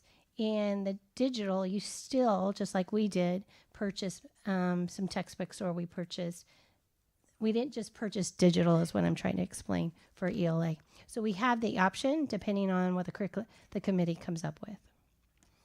I agree. It's fantastic material. I don't disagree with that. I just don't see why it has to be a one-to-one matching device that everybody takes home. You have the hybrid that I don't want to get into because that's for their decision to be made. I benefit by being in the room and learning. And I've learned a ton sitting there with them. They're fantastic people. Dr. Zambos, I've learned from her. And there's a way to do this with a couple of hundred of these and 40 of these and still have the textbooks. But I don't understand why everything has to be cleared out. And if a teacher has a resource, why they couldn't use it for whatever needs they need. If you've got something that works and you have something old that you could use it. It just seems like we're moving at 900 miles an hour to put these devices in place. And it's not a question. It's in the next part of the meeting on an actual research report done at West Point with control groups. And it's not a silver bullet. And I don't see it as a silver bullet. We take out the materials because they're old standards, so we don't want the teachers to be continuing to teach those materials when they're old standards. Thank you very much. Any comments from the public? Excuse me, any comments from the public? On page 3, you put a quote from Spring Lake Park School District. Spring Lake Park School District is a suburb. It has a population of 6,412. 83.7% of those students are white, middle-class suburban families. And the population of the school is 93.9% white, 1% black, 0.4% Native American, not one Hispanic student in that school. And they have one K-8 school and one high school. And so naturally they're going to have great scores. Then we go over to the next page where we have Mooresville, graded school district. They have a very large parent involvement. They have a population of 34,000. They have 90% English and 5% Spanish speaking. We come from a population of 212,175, and we have a vast majority of children in our low-income areas who do not speak English. And we have anywhere from 35 to 37% who are just learning English right now. So you can't compare these scores with the scores that we have here and the quotes that you have of how great it is. We just implemented it in the high schools this year. We've got all of our high schools now. We've had Davis for 4 years with not much significant change. We just started with all of the high schools. We haven't had an opportunity to see how effective it is in the high schools before we go arming more students. Now, one thing you have to know is that they need internet at home. Some of our students don't have electricity at home. So how are they going to have internet? We have some children whose families are running their lights and water on a generator. People, you have to get out there and find out what's really happening in the real world. Everybody doesn't have the same accesses that we have.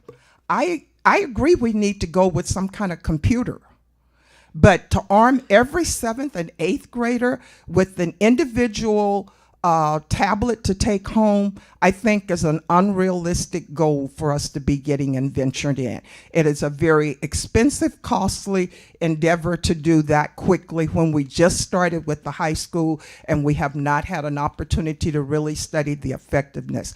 I hope as board members you will use good judgment, be good stewards of our tax dollars, and not rush into something that is going to be a disaster for us. And a very costly disaster. Thank you. Thank you.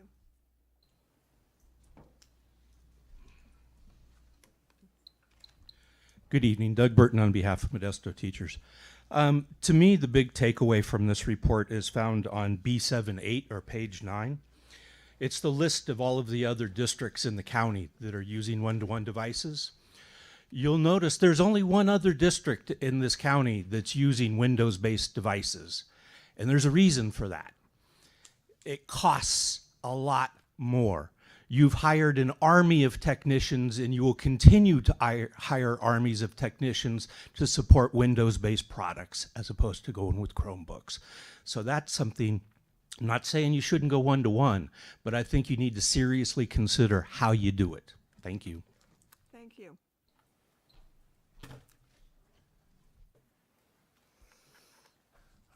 Thank you, and thank you for letting me know that New York math was Eureka. I had the unfortunate task of going to the Youth Authority, and at that time, can everybody remember when they was giving out these Apple computers? Remember, the Apple computers was free, but later on, you had to pay for the other curriculum. Everything is free at first, then you're going to have to pay for it. The unfortunate thing that I found is that when I use Eureka Math, Eureka changes all the time. So we had to end up paying a tremendous amount of money for the changes. And if you look at the curriculum like Ms. Williams basically did, I started looking at who was writing this curriculum. And I found out the people that was behind the curriculum was people that was in charter schools. Most of the curriculum that you see on these computers are people that's interested in the development of charter schools. Check it out and you'll find it yourself. So when you look at some things, and Mike knows that I went to Hill for 3 years, and I would say that I would walk up to a student and say, what is 5 times 8? They didn't know their multiplication tables. And what they would say is that they can use a calculator. And I said, well, that sounds good. But if you start talking about 2x plus 1 minus equals 15, they could not do algebra. because they didn't understand that the operation of addition is the opposite of subtraction. The operation of multiplication, the operation is opposite of division. And if you cannot do that, you cannot solve any word problems. It's good to teach to the test, but in college, they're not going to do none of this stuff. So when people say, well, we're looking at the outcome, the most important things about math is procedures, understanding why these procedures work, not understanding how to get the answer to the test. Because when you go to a college, they're going to want to know, well, how did you get that answer? How did that 2x plus 1 equal 15? How did you know how to have the -1 and solve the equation and divide the 2x so you could actually do the same thing on both sides? That's impossible to do. And the last thing I will say is this, is that if we do not let our teachers actually get involved, our math teachers involved, and I'm going to hurry up and get through, with helping with this curriculum, then you're going to find out it's going to be a big mess. So therefore, I would not spend a dime on these Chromes. I would still use books, and everybody should have passed Measure S, because when you sit down and you can read some things, especially for special ed students, then they will learn how to do these things. Thank you. Thank you. Any other comments from the public?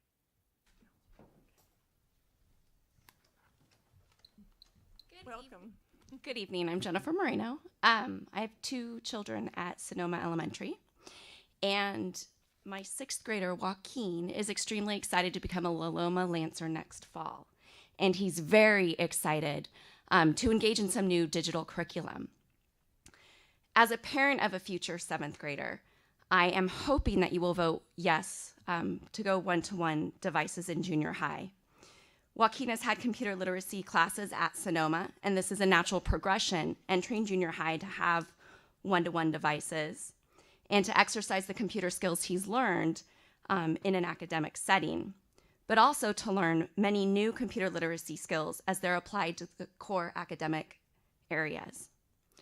I want my son to be college and career ready. These devices would help provide a foundation for academic literacy. These devices would give the students an opportunity to collaborate and engage with the curriculum in ways a book never could. Without one-to-one devices, how is my son supposed to extend learning practice of his computer literacy skills at home?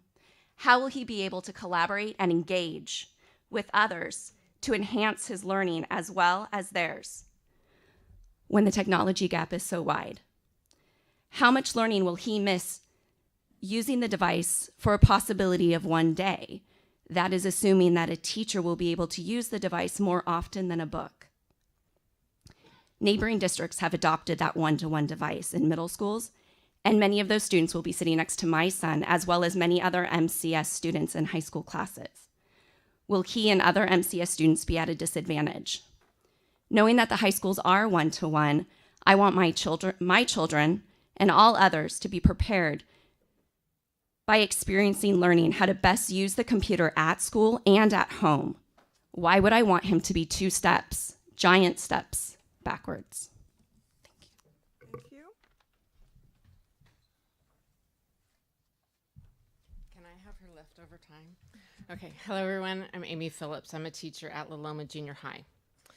Tom Torkelson, State Superintendent, and Michael Kirst, President of the State Board of Education, in the introduction to the English Language Arts, English Language Development Literacy Framework, say that the document contains strategies for incorporating technology.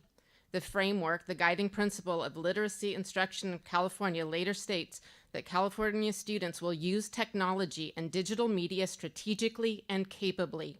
Students will employ technology thoughtfully to enhance their reading, writing, speaking, listening, and language use. Are students to employ technology thoughtfully only when they are in the classroom?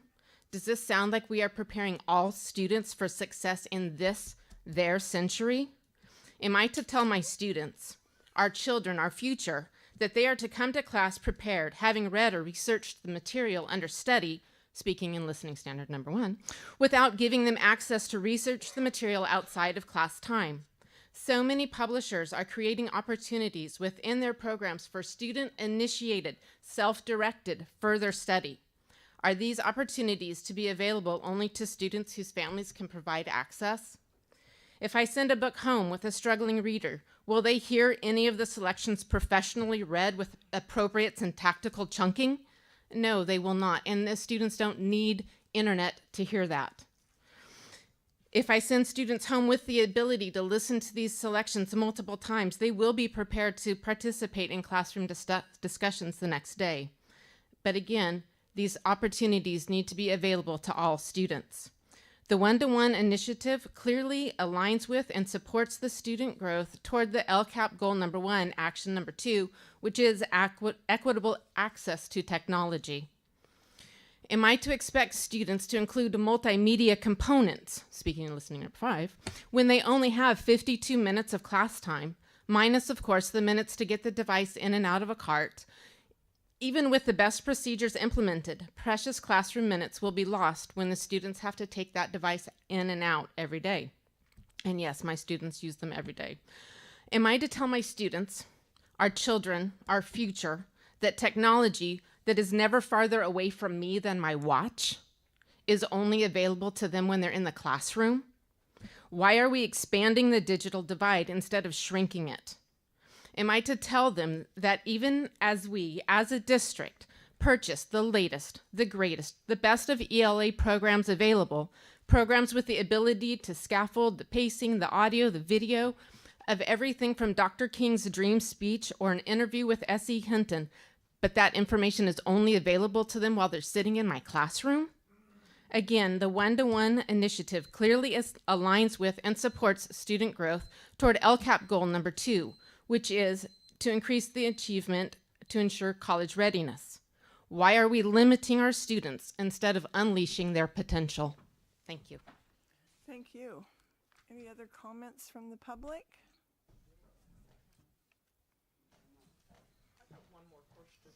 Why don't you go ahead and step up after they're done? Hello. Bear with me. I've never gone to a meeting before. My name is Jason Flora. I teach at Hanshaw Middle School. I know that school's been brought up a lot. I teach 7th grade history and 8th grade history and 7th grade AVID and 8th grade study skills. Okay, so I'm kind of all over the place. This year I've been fortunate enough to, my principal, Ms. Farhadi, I must thank her. She's given me a cow in my room since day 1 this year. And it's been a lot of time on my part to make digital material for all my students. The reason why I want to do this is I had 7 of my students that the last quarter of last year, I was able to have a cow just for my 8th graders. And I got them how to use Schoology because I didn't want my kids to be at a disadvantage when they went to Downey next year.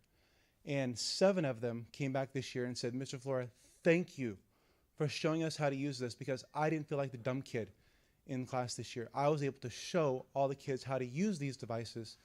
And these were kids who, they weren't the A students. They were the B, C, and D students, but they got engaged and empowered by being able to do these things. And they're like, so far some of these kids, I was worried about them going to high school.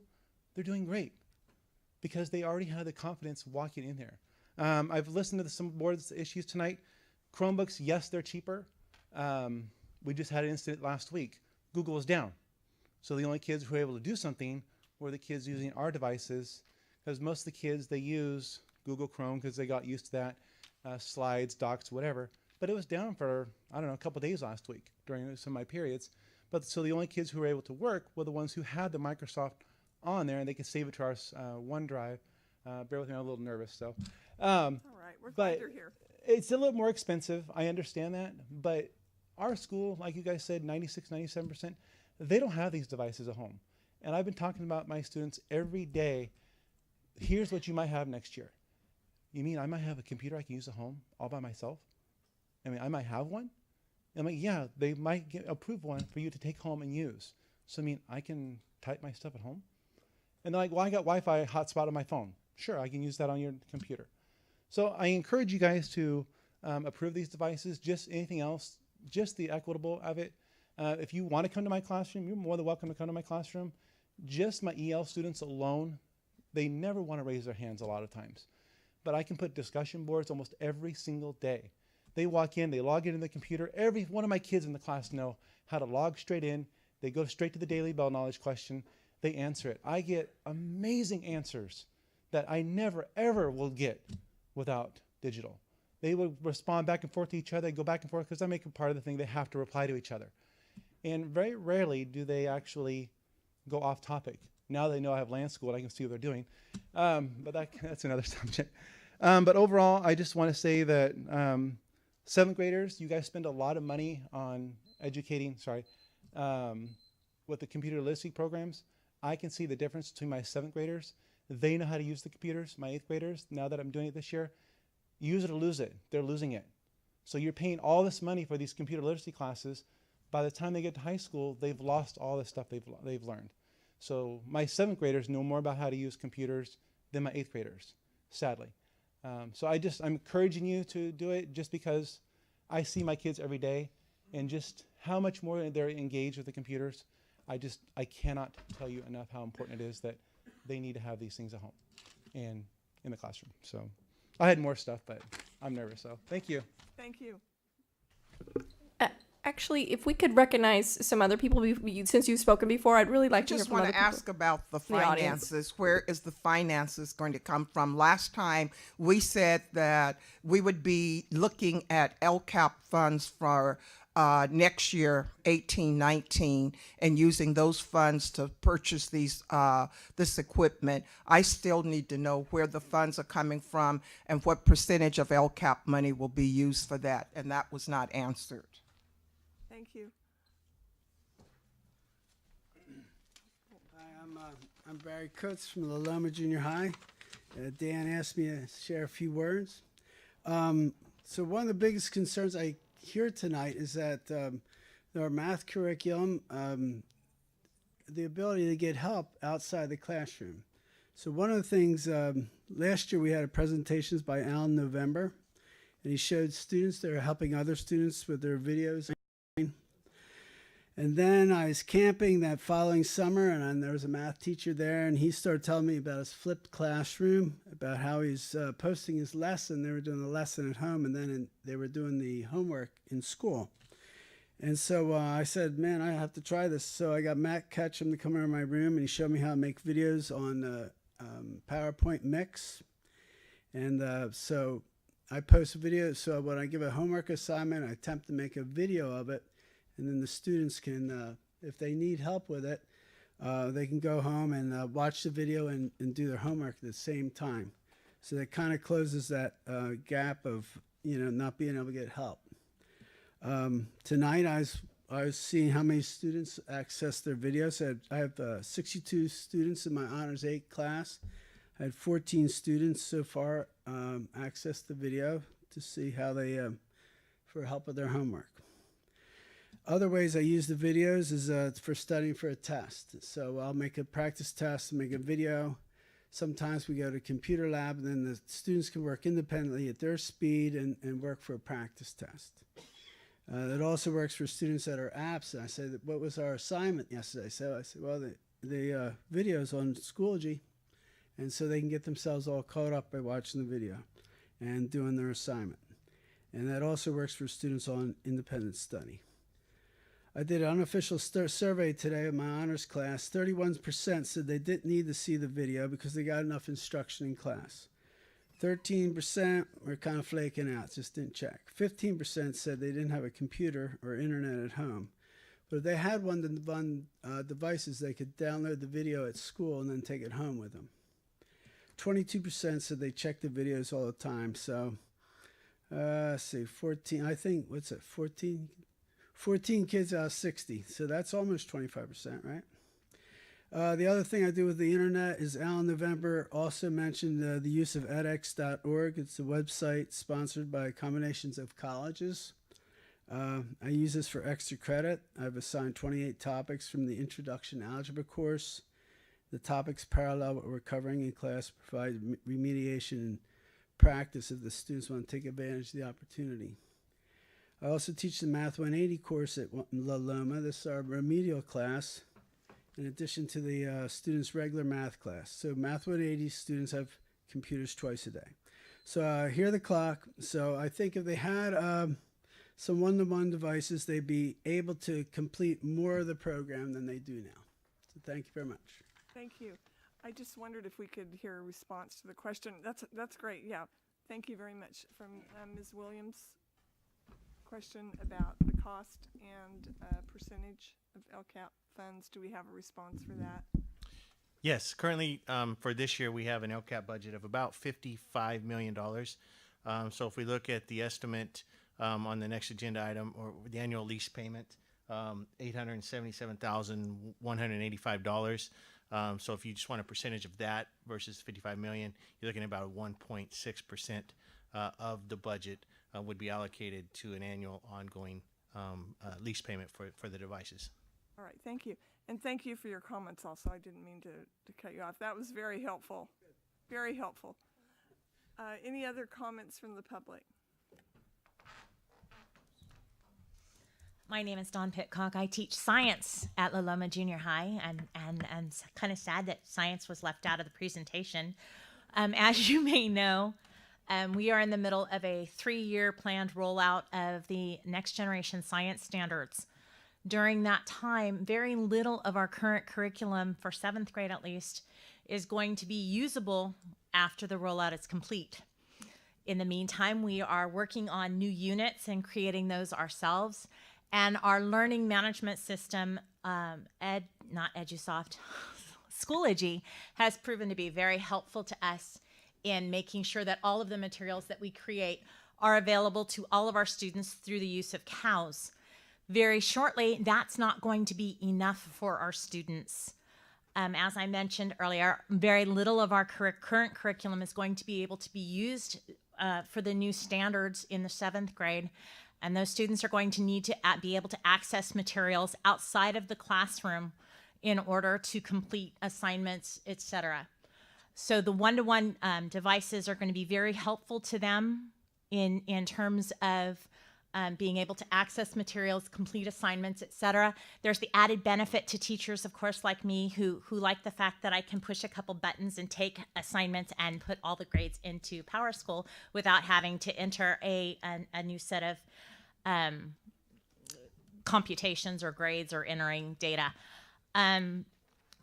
One of the other things I'd like to point out is that while it's kind of time intensive to put things into the Schoology to begin with, the access, the whole process of putting the answer key and et cetera, it greatly decreases my amount of time in grading assignments. Having said that, nothing will ever replace a well-prepared teacher. And I just want to make that really clear up front, especially for my compadres in the audience. The one-to-one devices are a fabulous tool that we really, really need to be able to do our jobs well and for our students to be able to access the materials that they will need in the coming times.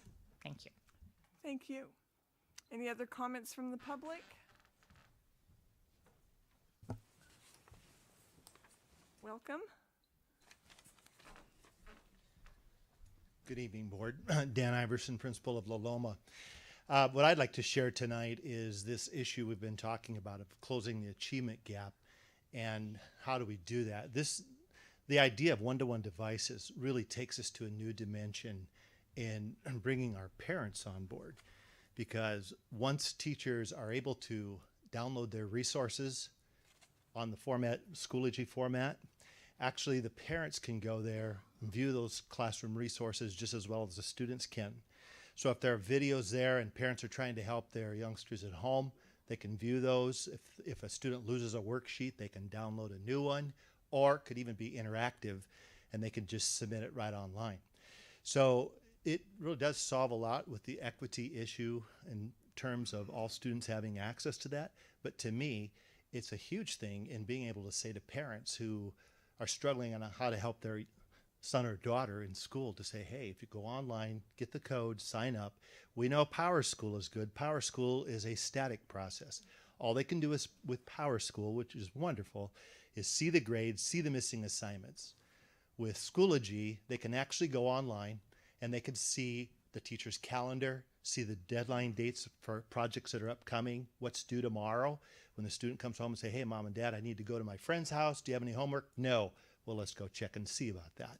So if the teachers keep their calendars up, they post their resources there, parents can see everything that the son or the daughter is going to see. The other thing is if a student is absent, they could actually be at home taking care of business as the teacher posts resources online and follow that lesson and stay right with it. So to me, it would be a great vote to support one-to-one devices for our junior high students to keep them in our tech age. Thank you. Thank you very much. Right. Step right up.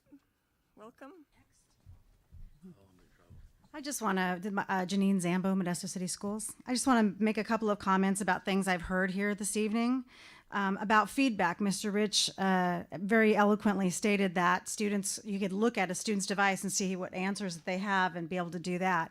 As a teacher, I can also then submit feedback to a student right away if I notice that they have some sort of incorrect statement in a written response or whatever the case might be. And whereas a student will generally take the comments I've written on their essay and toss them in the garbage can on the way out my classroom door, this gives them going into more of a text-based kind of situation. It comes to them and they really can't forget about it. It's right there in their face. Additionally, one of the things we've heard about tonight was CTE integration within not only our high schools, but our junior highs. And I have a wonderful eye doctor who explained to me that his new hires have a difficult time working with the technology that he has in his office because they're used to apps and they're used to things like that, but not a lot of other kinds of access to technology. The more technology skills we give our students, the better prepared they're going to be to enter the workforce, period, end of conversation. It follows right along with our career and college kinds of pathways that we want our students to engage in. Additionally, with regards to, in particular, math, my son is a student in the Sylvan District, and I know at least a couple of our board members know who his teacher is because their children have been the beneficiary of tutoring or classroom instruction. My son improved by 2 years last year in his math and scores, largely because the program that is being utilized in his class requires that he work to mastery. He may only have 10 or 15 questions on his homework assignment, but if he gets it wrong, it can regenerate. And there were tears and yelling and everything in my house, and Ms. Newman probably heard it all the way down the street. But my son had to do those problems to mastery because his parents are mean teachers. So he was able to improve greatly. This year, much easier for him. So just a little bit about that. One of the things Ms. Williams brought up was about our EL students. Many of the new curriculum pieces not only offer written translation, but also authentic audio translation so that our students can access content far better than just in a textbook. Like with the math instruction, being able to work to mastery on a computer program where they couldn't on a worksheet or out of a textbook. Same kind of concept. Lastly, Google Chromebooks, yes, they are cheaper, but students can't store anything there. Our Windows-based actual computers give students the opportunity of downloading PDFs and being able to work on them real time without necessarily having to have Wi-Fi access on some things. That's it. Thank you. Good timing. It's amazing. All right, any other comments from the public? All right, comments from the board. Trustee Marks. Well, first off, I just want to thank you all for the comments from the public and the helpful information, and also the staff for this very, very thorough report. Helped with understanding a lot of the issues that came up at the last board meeting. I also wanted to ask, since a couple people brought it up, about the difference between Chromebook and Windows, and ask, how do we make that decision, or how was that decision made for using the Windows instead of Chromebook? So this is probably best answered by Cindy Minter, our director of technology. But in her absence, I will, hobble my way through it. When we started at Davis High School, we did start with Chromebooks. Right. A Chromebook is an operating system that's basically a web browser. So anything you do has to be cloud-based. You store things in a Google Drive or a Dropbox, whatever. It has to be stored in a cloud-based system. On a Windows device, you can store things locally as well as have access to other content or programs that would not be available solely on a cloud-based system. It's what we call a client-based system. So you could install a full version of Microsoft Office as opposed to the cloud version. You could install a full version of the Adobe Creative Suite, which Photoshop, InDesign, which every student computer has. You can install software specifically for our music classes or for our yearbook classes or for something specific that we would call, again, a client-based system as opposed to a cloud-based system. Okay, so tell me, I didn't ask this question earlier, but I did think about it. So how are we protecting our students if they go home from, we'll call them predators on the internet, or even from accessing websites that might be harmful for them? That's a valid question, and one as a parent of 3 kids in this district that really hits home for me. The same filter that we're by law required to have at the schools, the students all have to go through. It's called proxy server, has to go through that server no matter what internet connection they are on. They could be at McDonald's, they could be at home, they could be on our campus. It has to be the same proxy server that we go through. And they're constantly, we have a service called iBoss that we're constantly working with and updating. Every day there's new, malware and issues out there, and that company helps us protect those kids. Okay, thank you. Right, Trustee Brown? So are we at the discussion phase? We're at comments. Comments. From the board. Okay, comments. So philosophically, I want to just state why I'm here as a board member. We as a family were able to give our kids the highest level of technology available constantly, and they performed well. My son, at 34 years of age, has retired from Google because he started before he could write on a computer, and technology was just part of his understanding and learning. I'm here because I want to give that same opportunity to every child in this district. I want to give that to the child who doesn't have a computer at home, whose parents don't have the means to be able to have one. I see a computer in a child's hands as the educational tool to lift an entire family. And I think that any time that we can put a device in a household and improve the learning and give the parents the opportunity to help their kids because they understand things that they have no concept of or learning on their own. Kids are going to teach their parents. The kids are going to teach their younger siblings.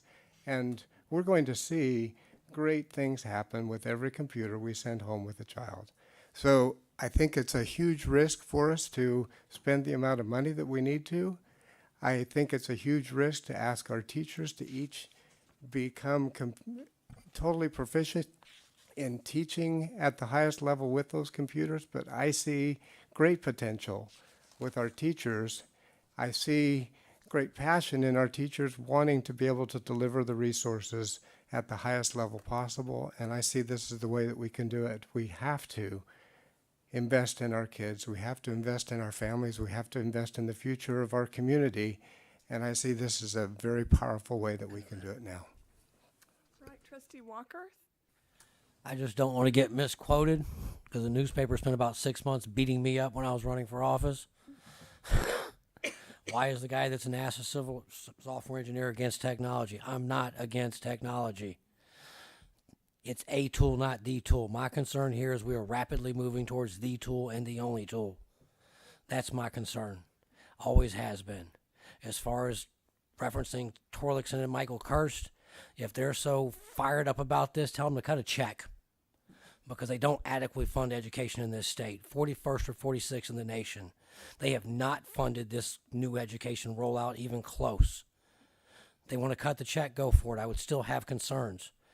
But I just want to make clear, there's wonderful things we can do with these devices. I think there's wonderful things that I've already seen that are available that are coming very soon. But if it's the only thing we're using and it's not a silver bullet, just don't misquote me. Trustee Brown, right over there on the right-hand side, they're not using a slide rule. It's TI 85, 86, 89. That's how we do the calculus now. Put a man on the moon with less technology in this phone. There's a way to do this halfway. All I said at the end of the last meeting was something that wasn't all or nothing. And I don't feel like that's what we're doing, and that's my concern, and I'll let it be at that. Trustee Newman. All right. Well, I came into this skeptical of whether to do this or not. I just feel like we moved pretty fast, but I have changed my mind, and I changed my mind, and I'm going to support this. And there's 3 reasons why. One, thank you to Mr. Flora, Ms. Phillips, and Mr. Coates, and Ms. Pidcock, and Mr. Iverson. Thank you for coming, and Dr. Zambo. For coming tonight and sharing. I know these Loma people. My kids I spent 4 years there as a parent, and I think that's just really important to hear how it's going to be used. And so I appreciate that. I appreciate your input, and I appreciate the staff's report on that. The second reason is what appears on page 10 and 11 of what is available for us to buy. And if you look down the list here, Publisher A, it has a print version available, but Publisher B does not. Publisher C does not. If you go to the social science, Publisher 1 does not have a print available. Publisher 2 does not. This is where I guess things are going. And so whether we are uncertain or not, this is the reality of what we can purchase. So that's our reality we have to live with. And the third reason is the report we just had, our scores. We have to do something. There is an urgency to this. And so that's why I would support this. I'd urge our math teachers to still keep paper and pencil, please. Please. My son Mason, who's is gifted in math, would urge me to say that. So those of you who had him as a student, you know.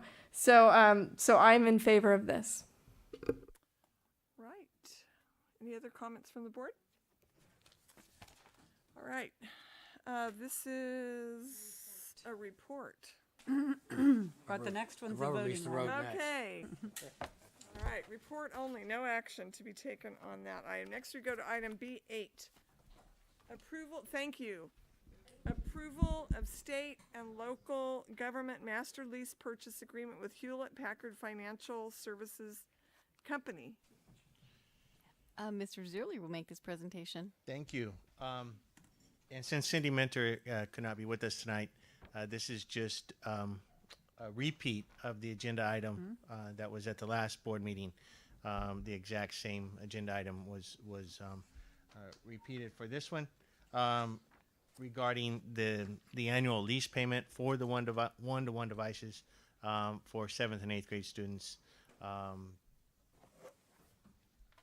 know there was some discussion at the last meeting about vendors to roll this out for us, but again, we're sticking with the original recommendation from the technology department as far as vendors and the lease arrangements.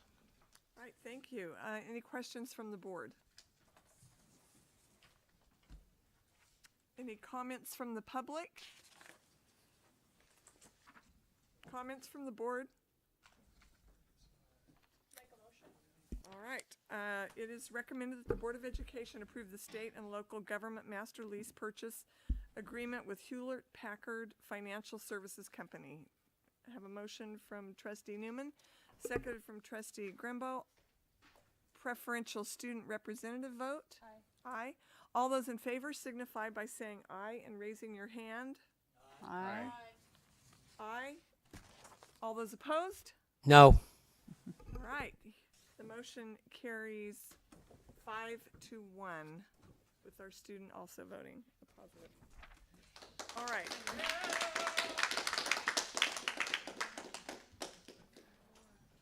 Thank you all for being here and staying. Yes, thank really you. Appreciate you. Yes.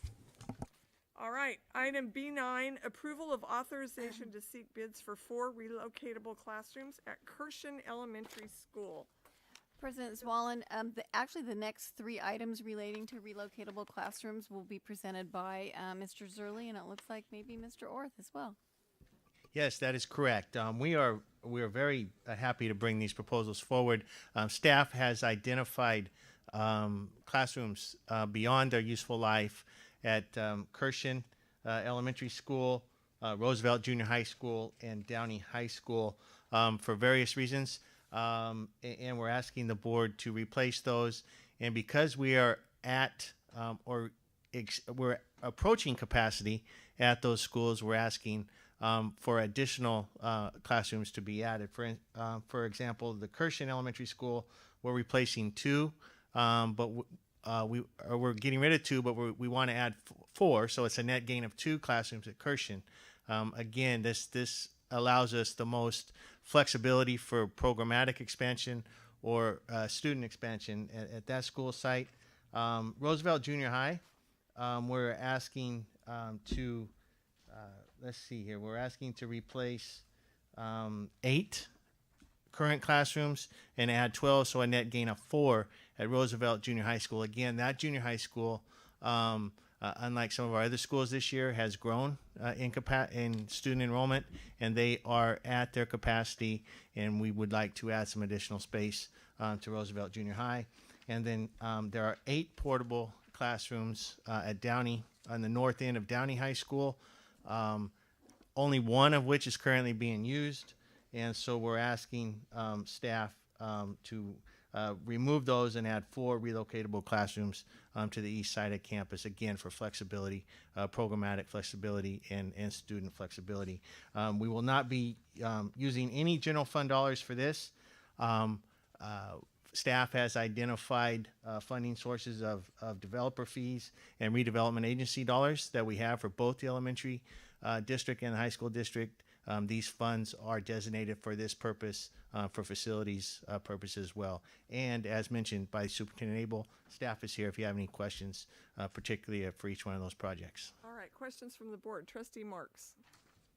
I had a question about the cost, just as it relates to there's 12 for Roosevelt Junior High, and it's about $3 million, and for 4 at Kirshen was 1.1 million. So when I noticed the cost difference, I said, "Whoa! How come these ones at Kirshen cost so much more than the ones that we're putting at Roosevelt Junior High?"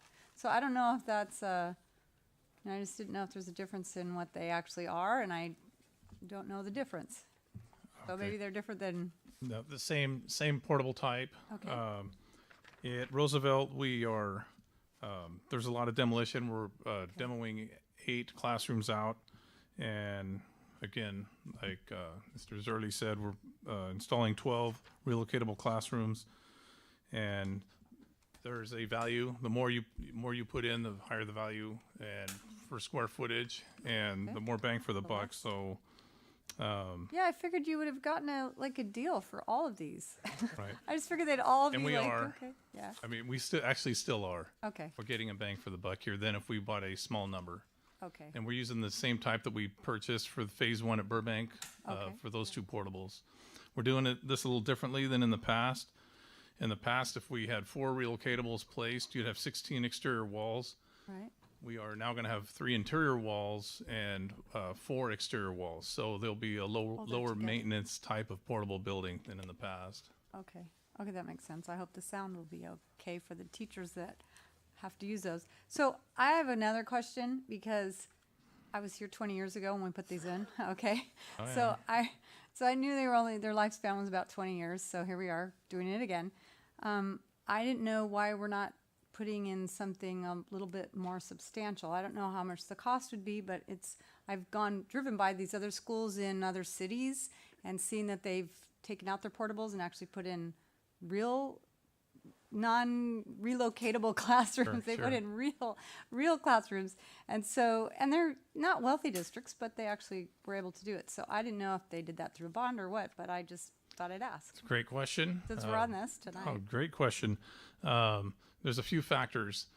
The cost of permanent construction versus the relocatable or portable, it's about double, maybe triple the cost per square foot.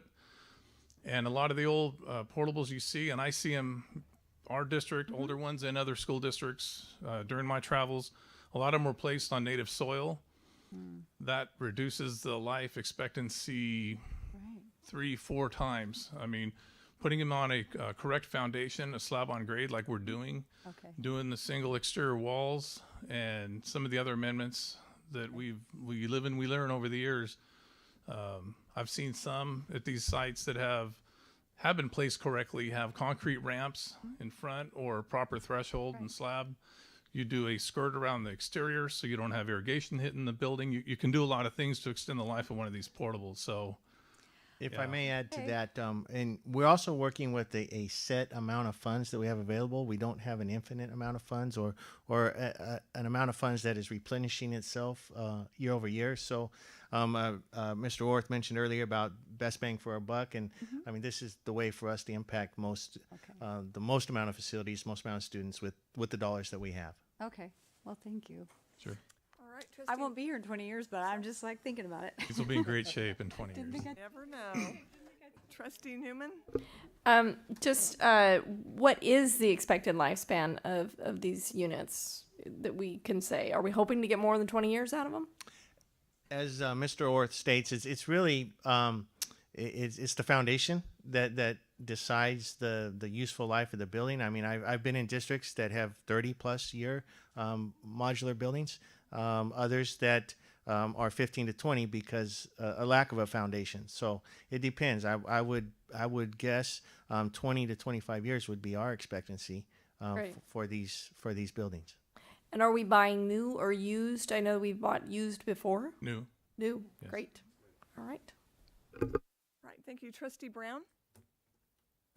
Yes, I am excited to see this and the fact that we're eliminating some of our worst facilities in the district. And can you give us an idea? Are these the worst of the worst, or do we have others that are just as much in need of replacement?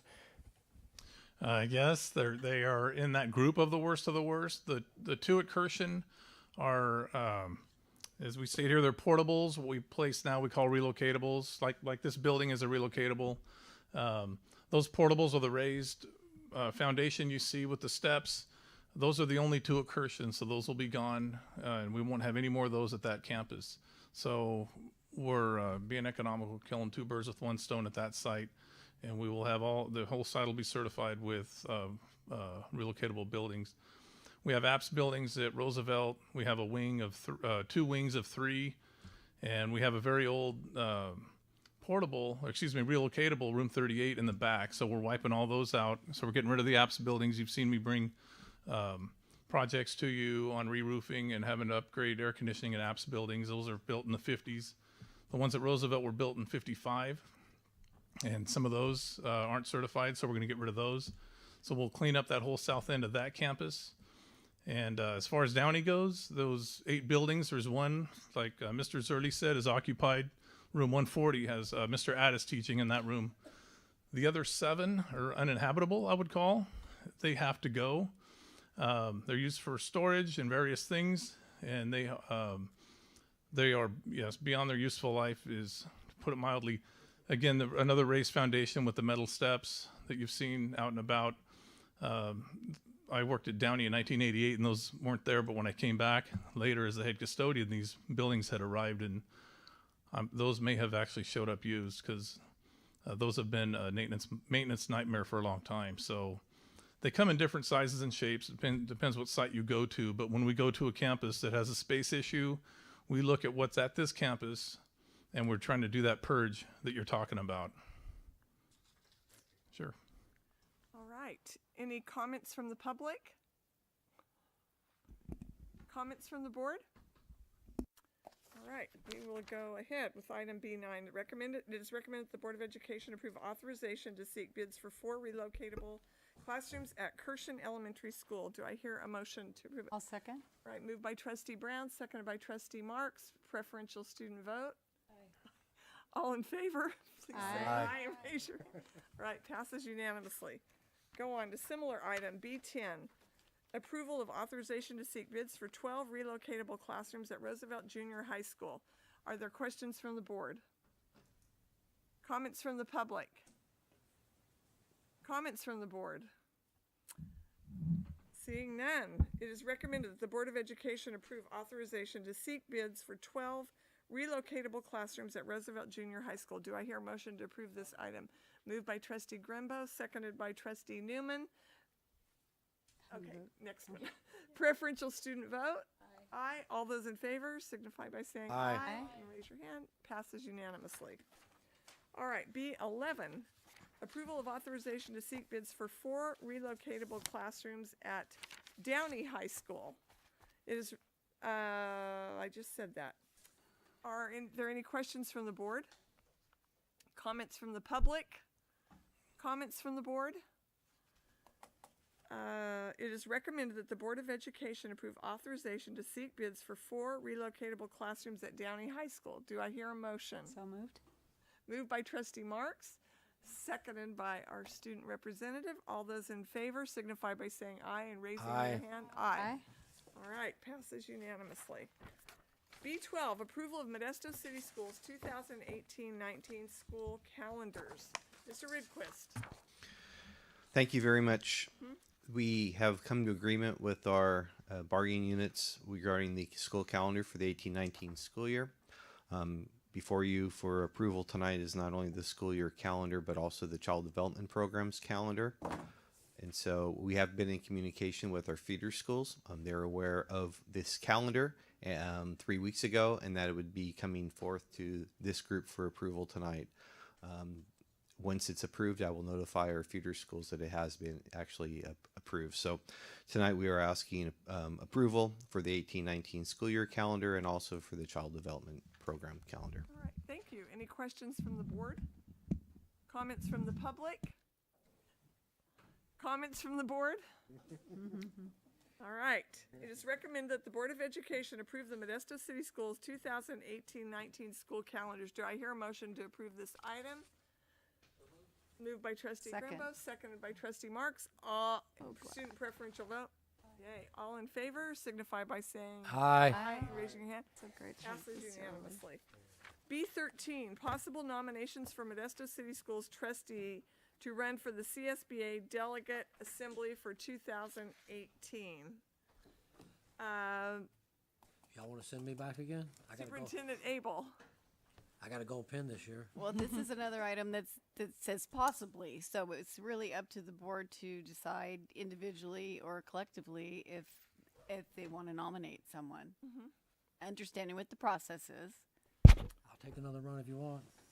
They didn't like me last year. I nominate John if you want to do it. Can try it, yeah. All right, so. A lot of the paperwork. It allows me to lose an election. Do we nominate him publicly in this meeting, or is it just saying that okay. Send me back into the fire. All right, so John I Walker second. has been nominated by Yes. trustee Newman, Yep. seconded by trustee Brown. All right. Student preferential vote. Aye. All those in favor, please signify by saying aye. Aye. Raise your hand. Anyone opposed? All right. There we go. On we go. So, next piece of business. Report of meetings attended by Board of Education members. Trustee Walker. Very quickly, 2 days of vacation. Tuesday and Thursday on the history adoption committee they were talking about earlier. 2 very well spent days, learned a ton of stuff from teachers. I now know what a DBQ is. Lots of insight, which is fantastic because sitting with teachers, you will learn something. And then it was also great working with Dr. Zambo. Hopefully they'll let me back in the room after the no vote. But it just was well spent time. I think there was one other half day I went back. But I will continue working with the committee. I think there's 1 or 2 more days I need to take a vacation day for that are coming up later in the year. I don't know. I have to go look. It depends on my work schedule. But time well spent, without a doubt. And what is a DBQ? A document-based question. Oh, there you go. See? And then the Schoology thing actually has an app, and I found it on the Schoology thing because we're working with that now at home, which isn't just, there's more than that I learned in that setting because you spend 16 hours with teachers, you'll learn all sorts of stuff. And the app works, and monitoring my children's schoolwork now is working there. We've got it on the phone. They taught me that. Just lots of different insights into how they do their work and talking sort of about bottoms-up professional development. I ask lots of questions no matter what. And it was just nice to sort of be in that environment and get answers from different folks at different perspectives. The special ed teacher at Hanshaw is phenomenal. I believe they said that we have to sit at different tables because we keep each other going too much. All right, Trustee Brown. I did attend a portion of the neighborhood meeting for the Roosevelt Park issue and was able to hear the passion of the neighbors. So any discussion we can have there to help them through that process will be appreciated. Also, I attended the County Association of School Boards meeting this last week, and we'll be continuing to attend those meetings on behalf of the district. And also was fun to chase dollars and try to beat Pam for collecting money. I'm sure you got a whole lot more than I did, Pam, but it was fun to run a bucket and be a part of the Kettle kickoff. the kettle kickoff for the Salvation Army. All right, Trustee Grimbo. On Veterans Day, Trustee Walker and myself and Superintendent Abel's husband Jack and Roman Munoz, who's also, if you didn't know about Roman, he jumped in Panama. So he's a veteran too, and we had a very nice parade, and it was a lot different from when we came back from Vietnam, but it was very nice. I would just add that I've enjoyed my mentoring, and I will continue to do that. I'm planning on doing that. I attended a required continued education as an emergency room nurse at the hospital with our director of nurses, and it was interesting in her presentation. I was so proud to be associated with Modesto City Schools because in discussing the partnerships that Doctors Medical Center has with the community, the three that she mentioned it was all about us in the district, about our helmet sensors with the football players and the Stop the Bleed program. I'm curious, did you attend that? They did training at Johansson with one of my friends, Rena, and that's based around situations that we might find ourselves in where people are bleeding to death and how reacting immediately with a tourniquet, packing the wound can literally save people's lives. And in Las Vegas, apparently the people that were there in the moment on the scene were able to do that in several cases. So that's in connection with Doctors Medical Center, and of course our every 15 minutes programs that still are being done all over the place. So I'm always seeing my fellow nurses at our sites helping to continue those partnerships. All right. Item B15, items to be placed on future Board of Education agendas. All right, I don't see any. So just a reminder, we do need to sign, all of us need to sign this document tonight. So I'll just sign it and send it down that way, or you can start with Chad maybe, and then go around. I don't think so. Check it. It's the one with the tab. No. No. All right, thank you very much. So, having heard all action items, thank you staff, thank you superintendent. I'm not gonna be able to get through this.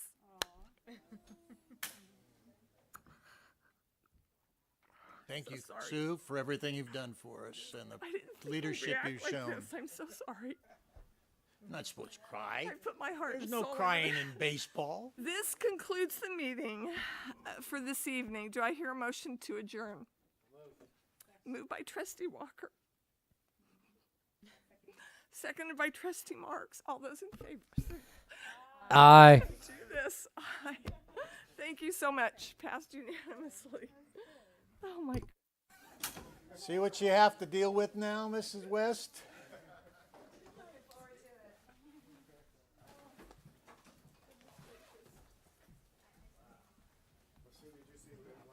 I did. I did.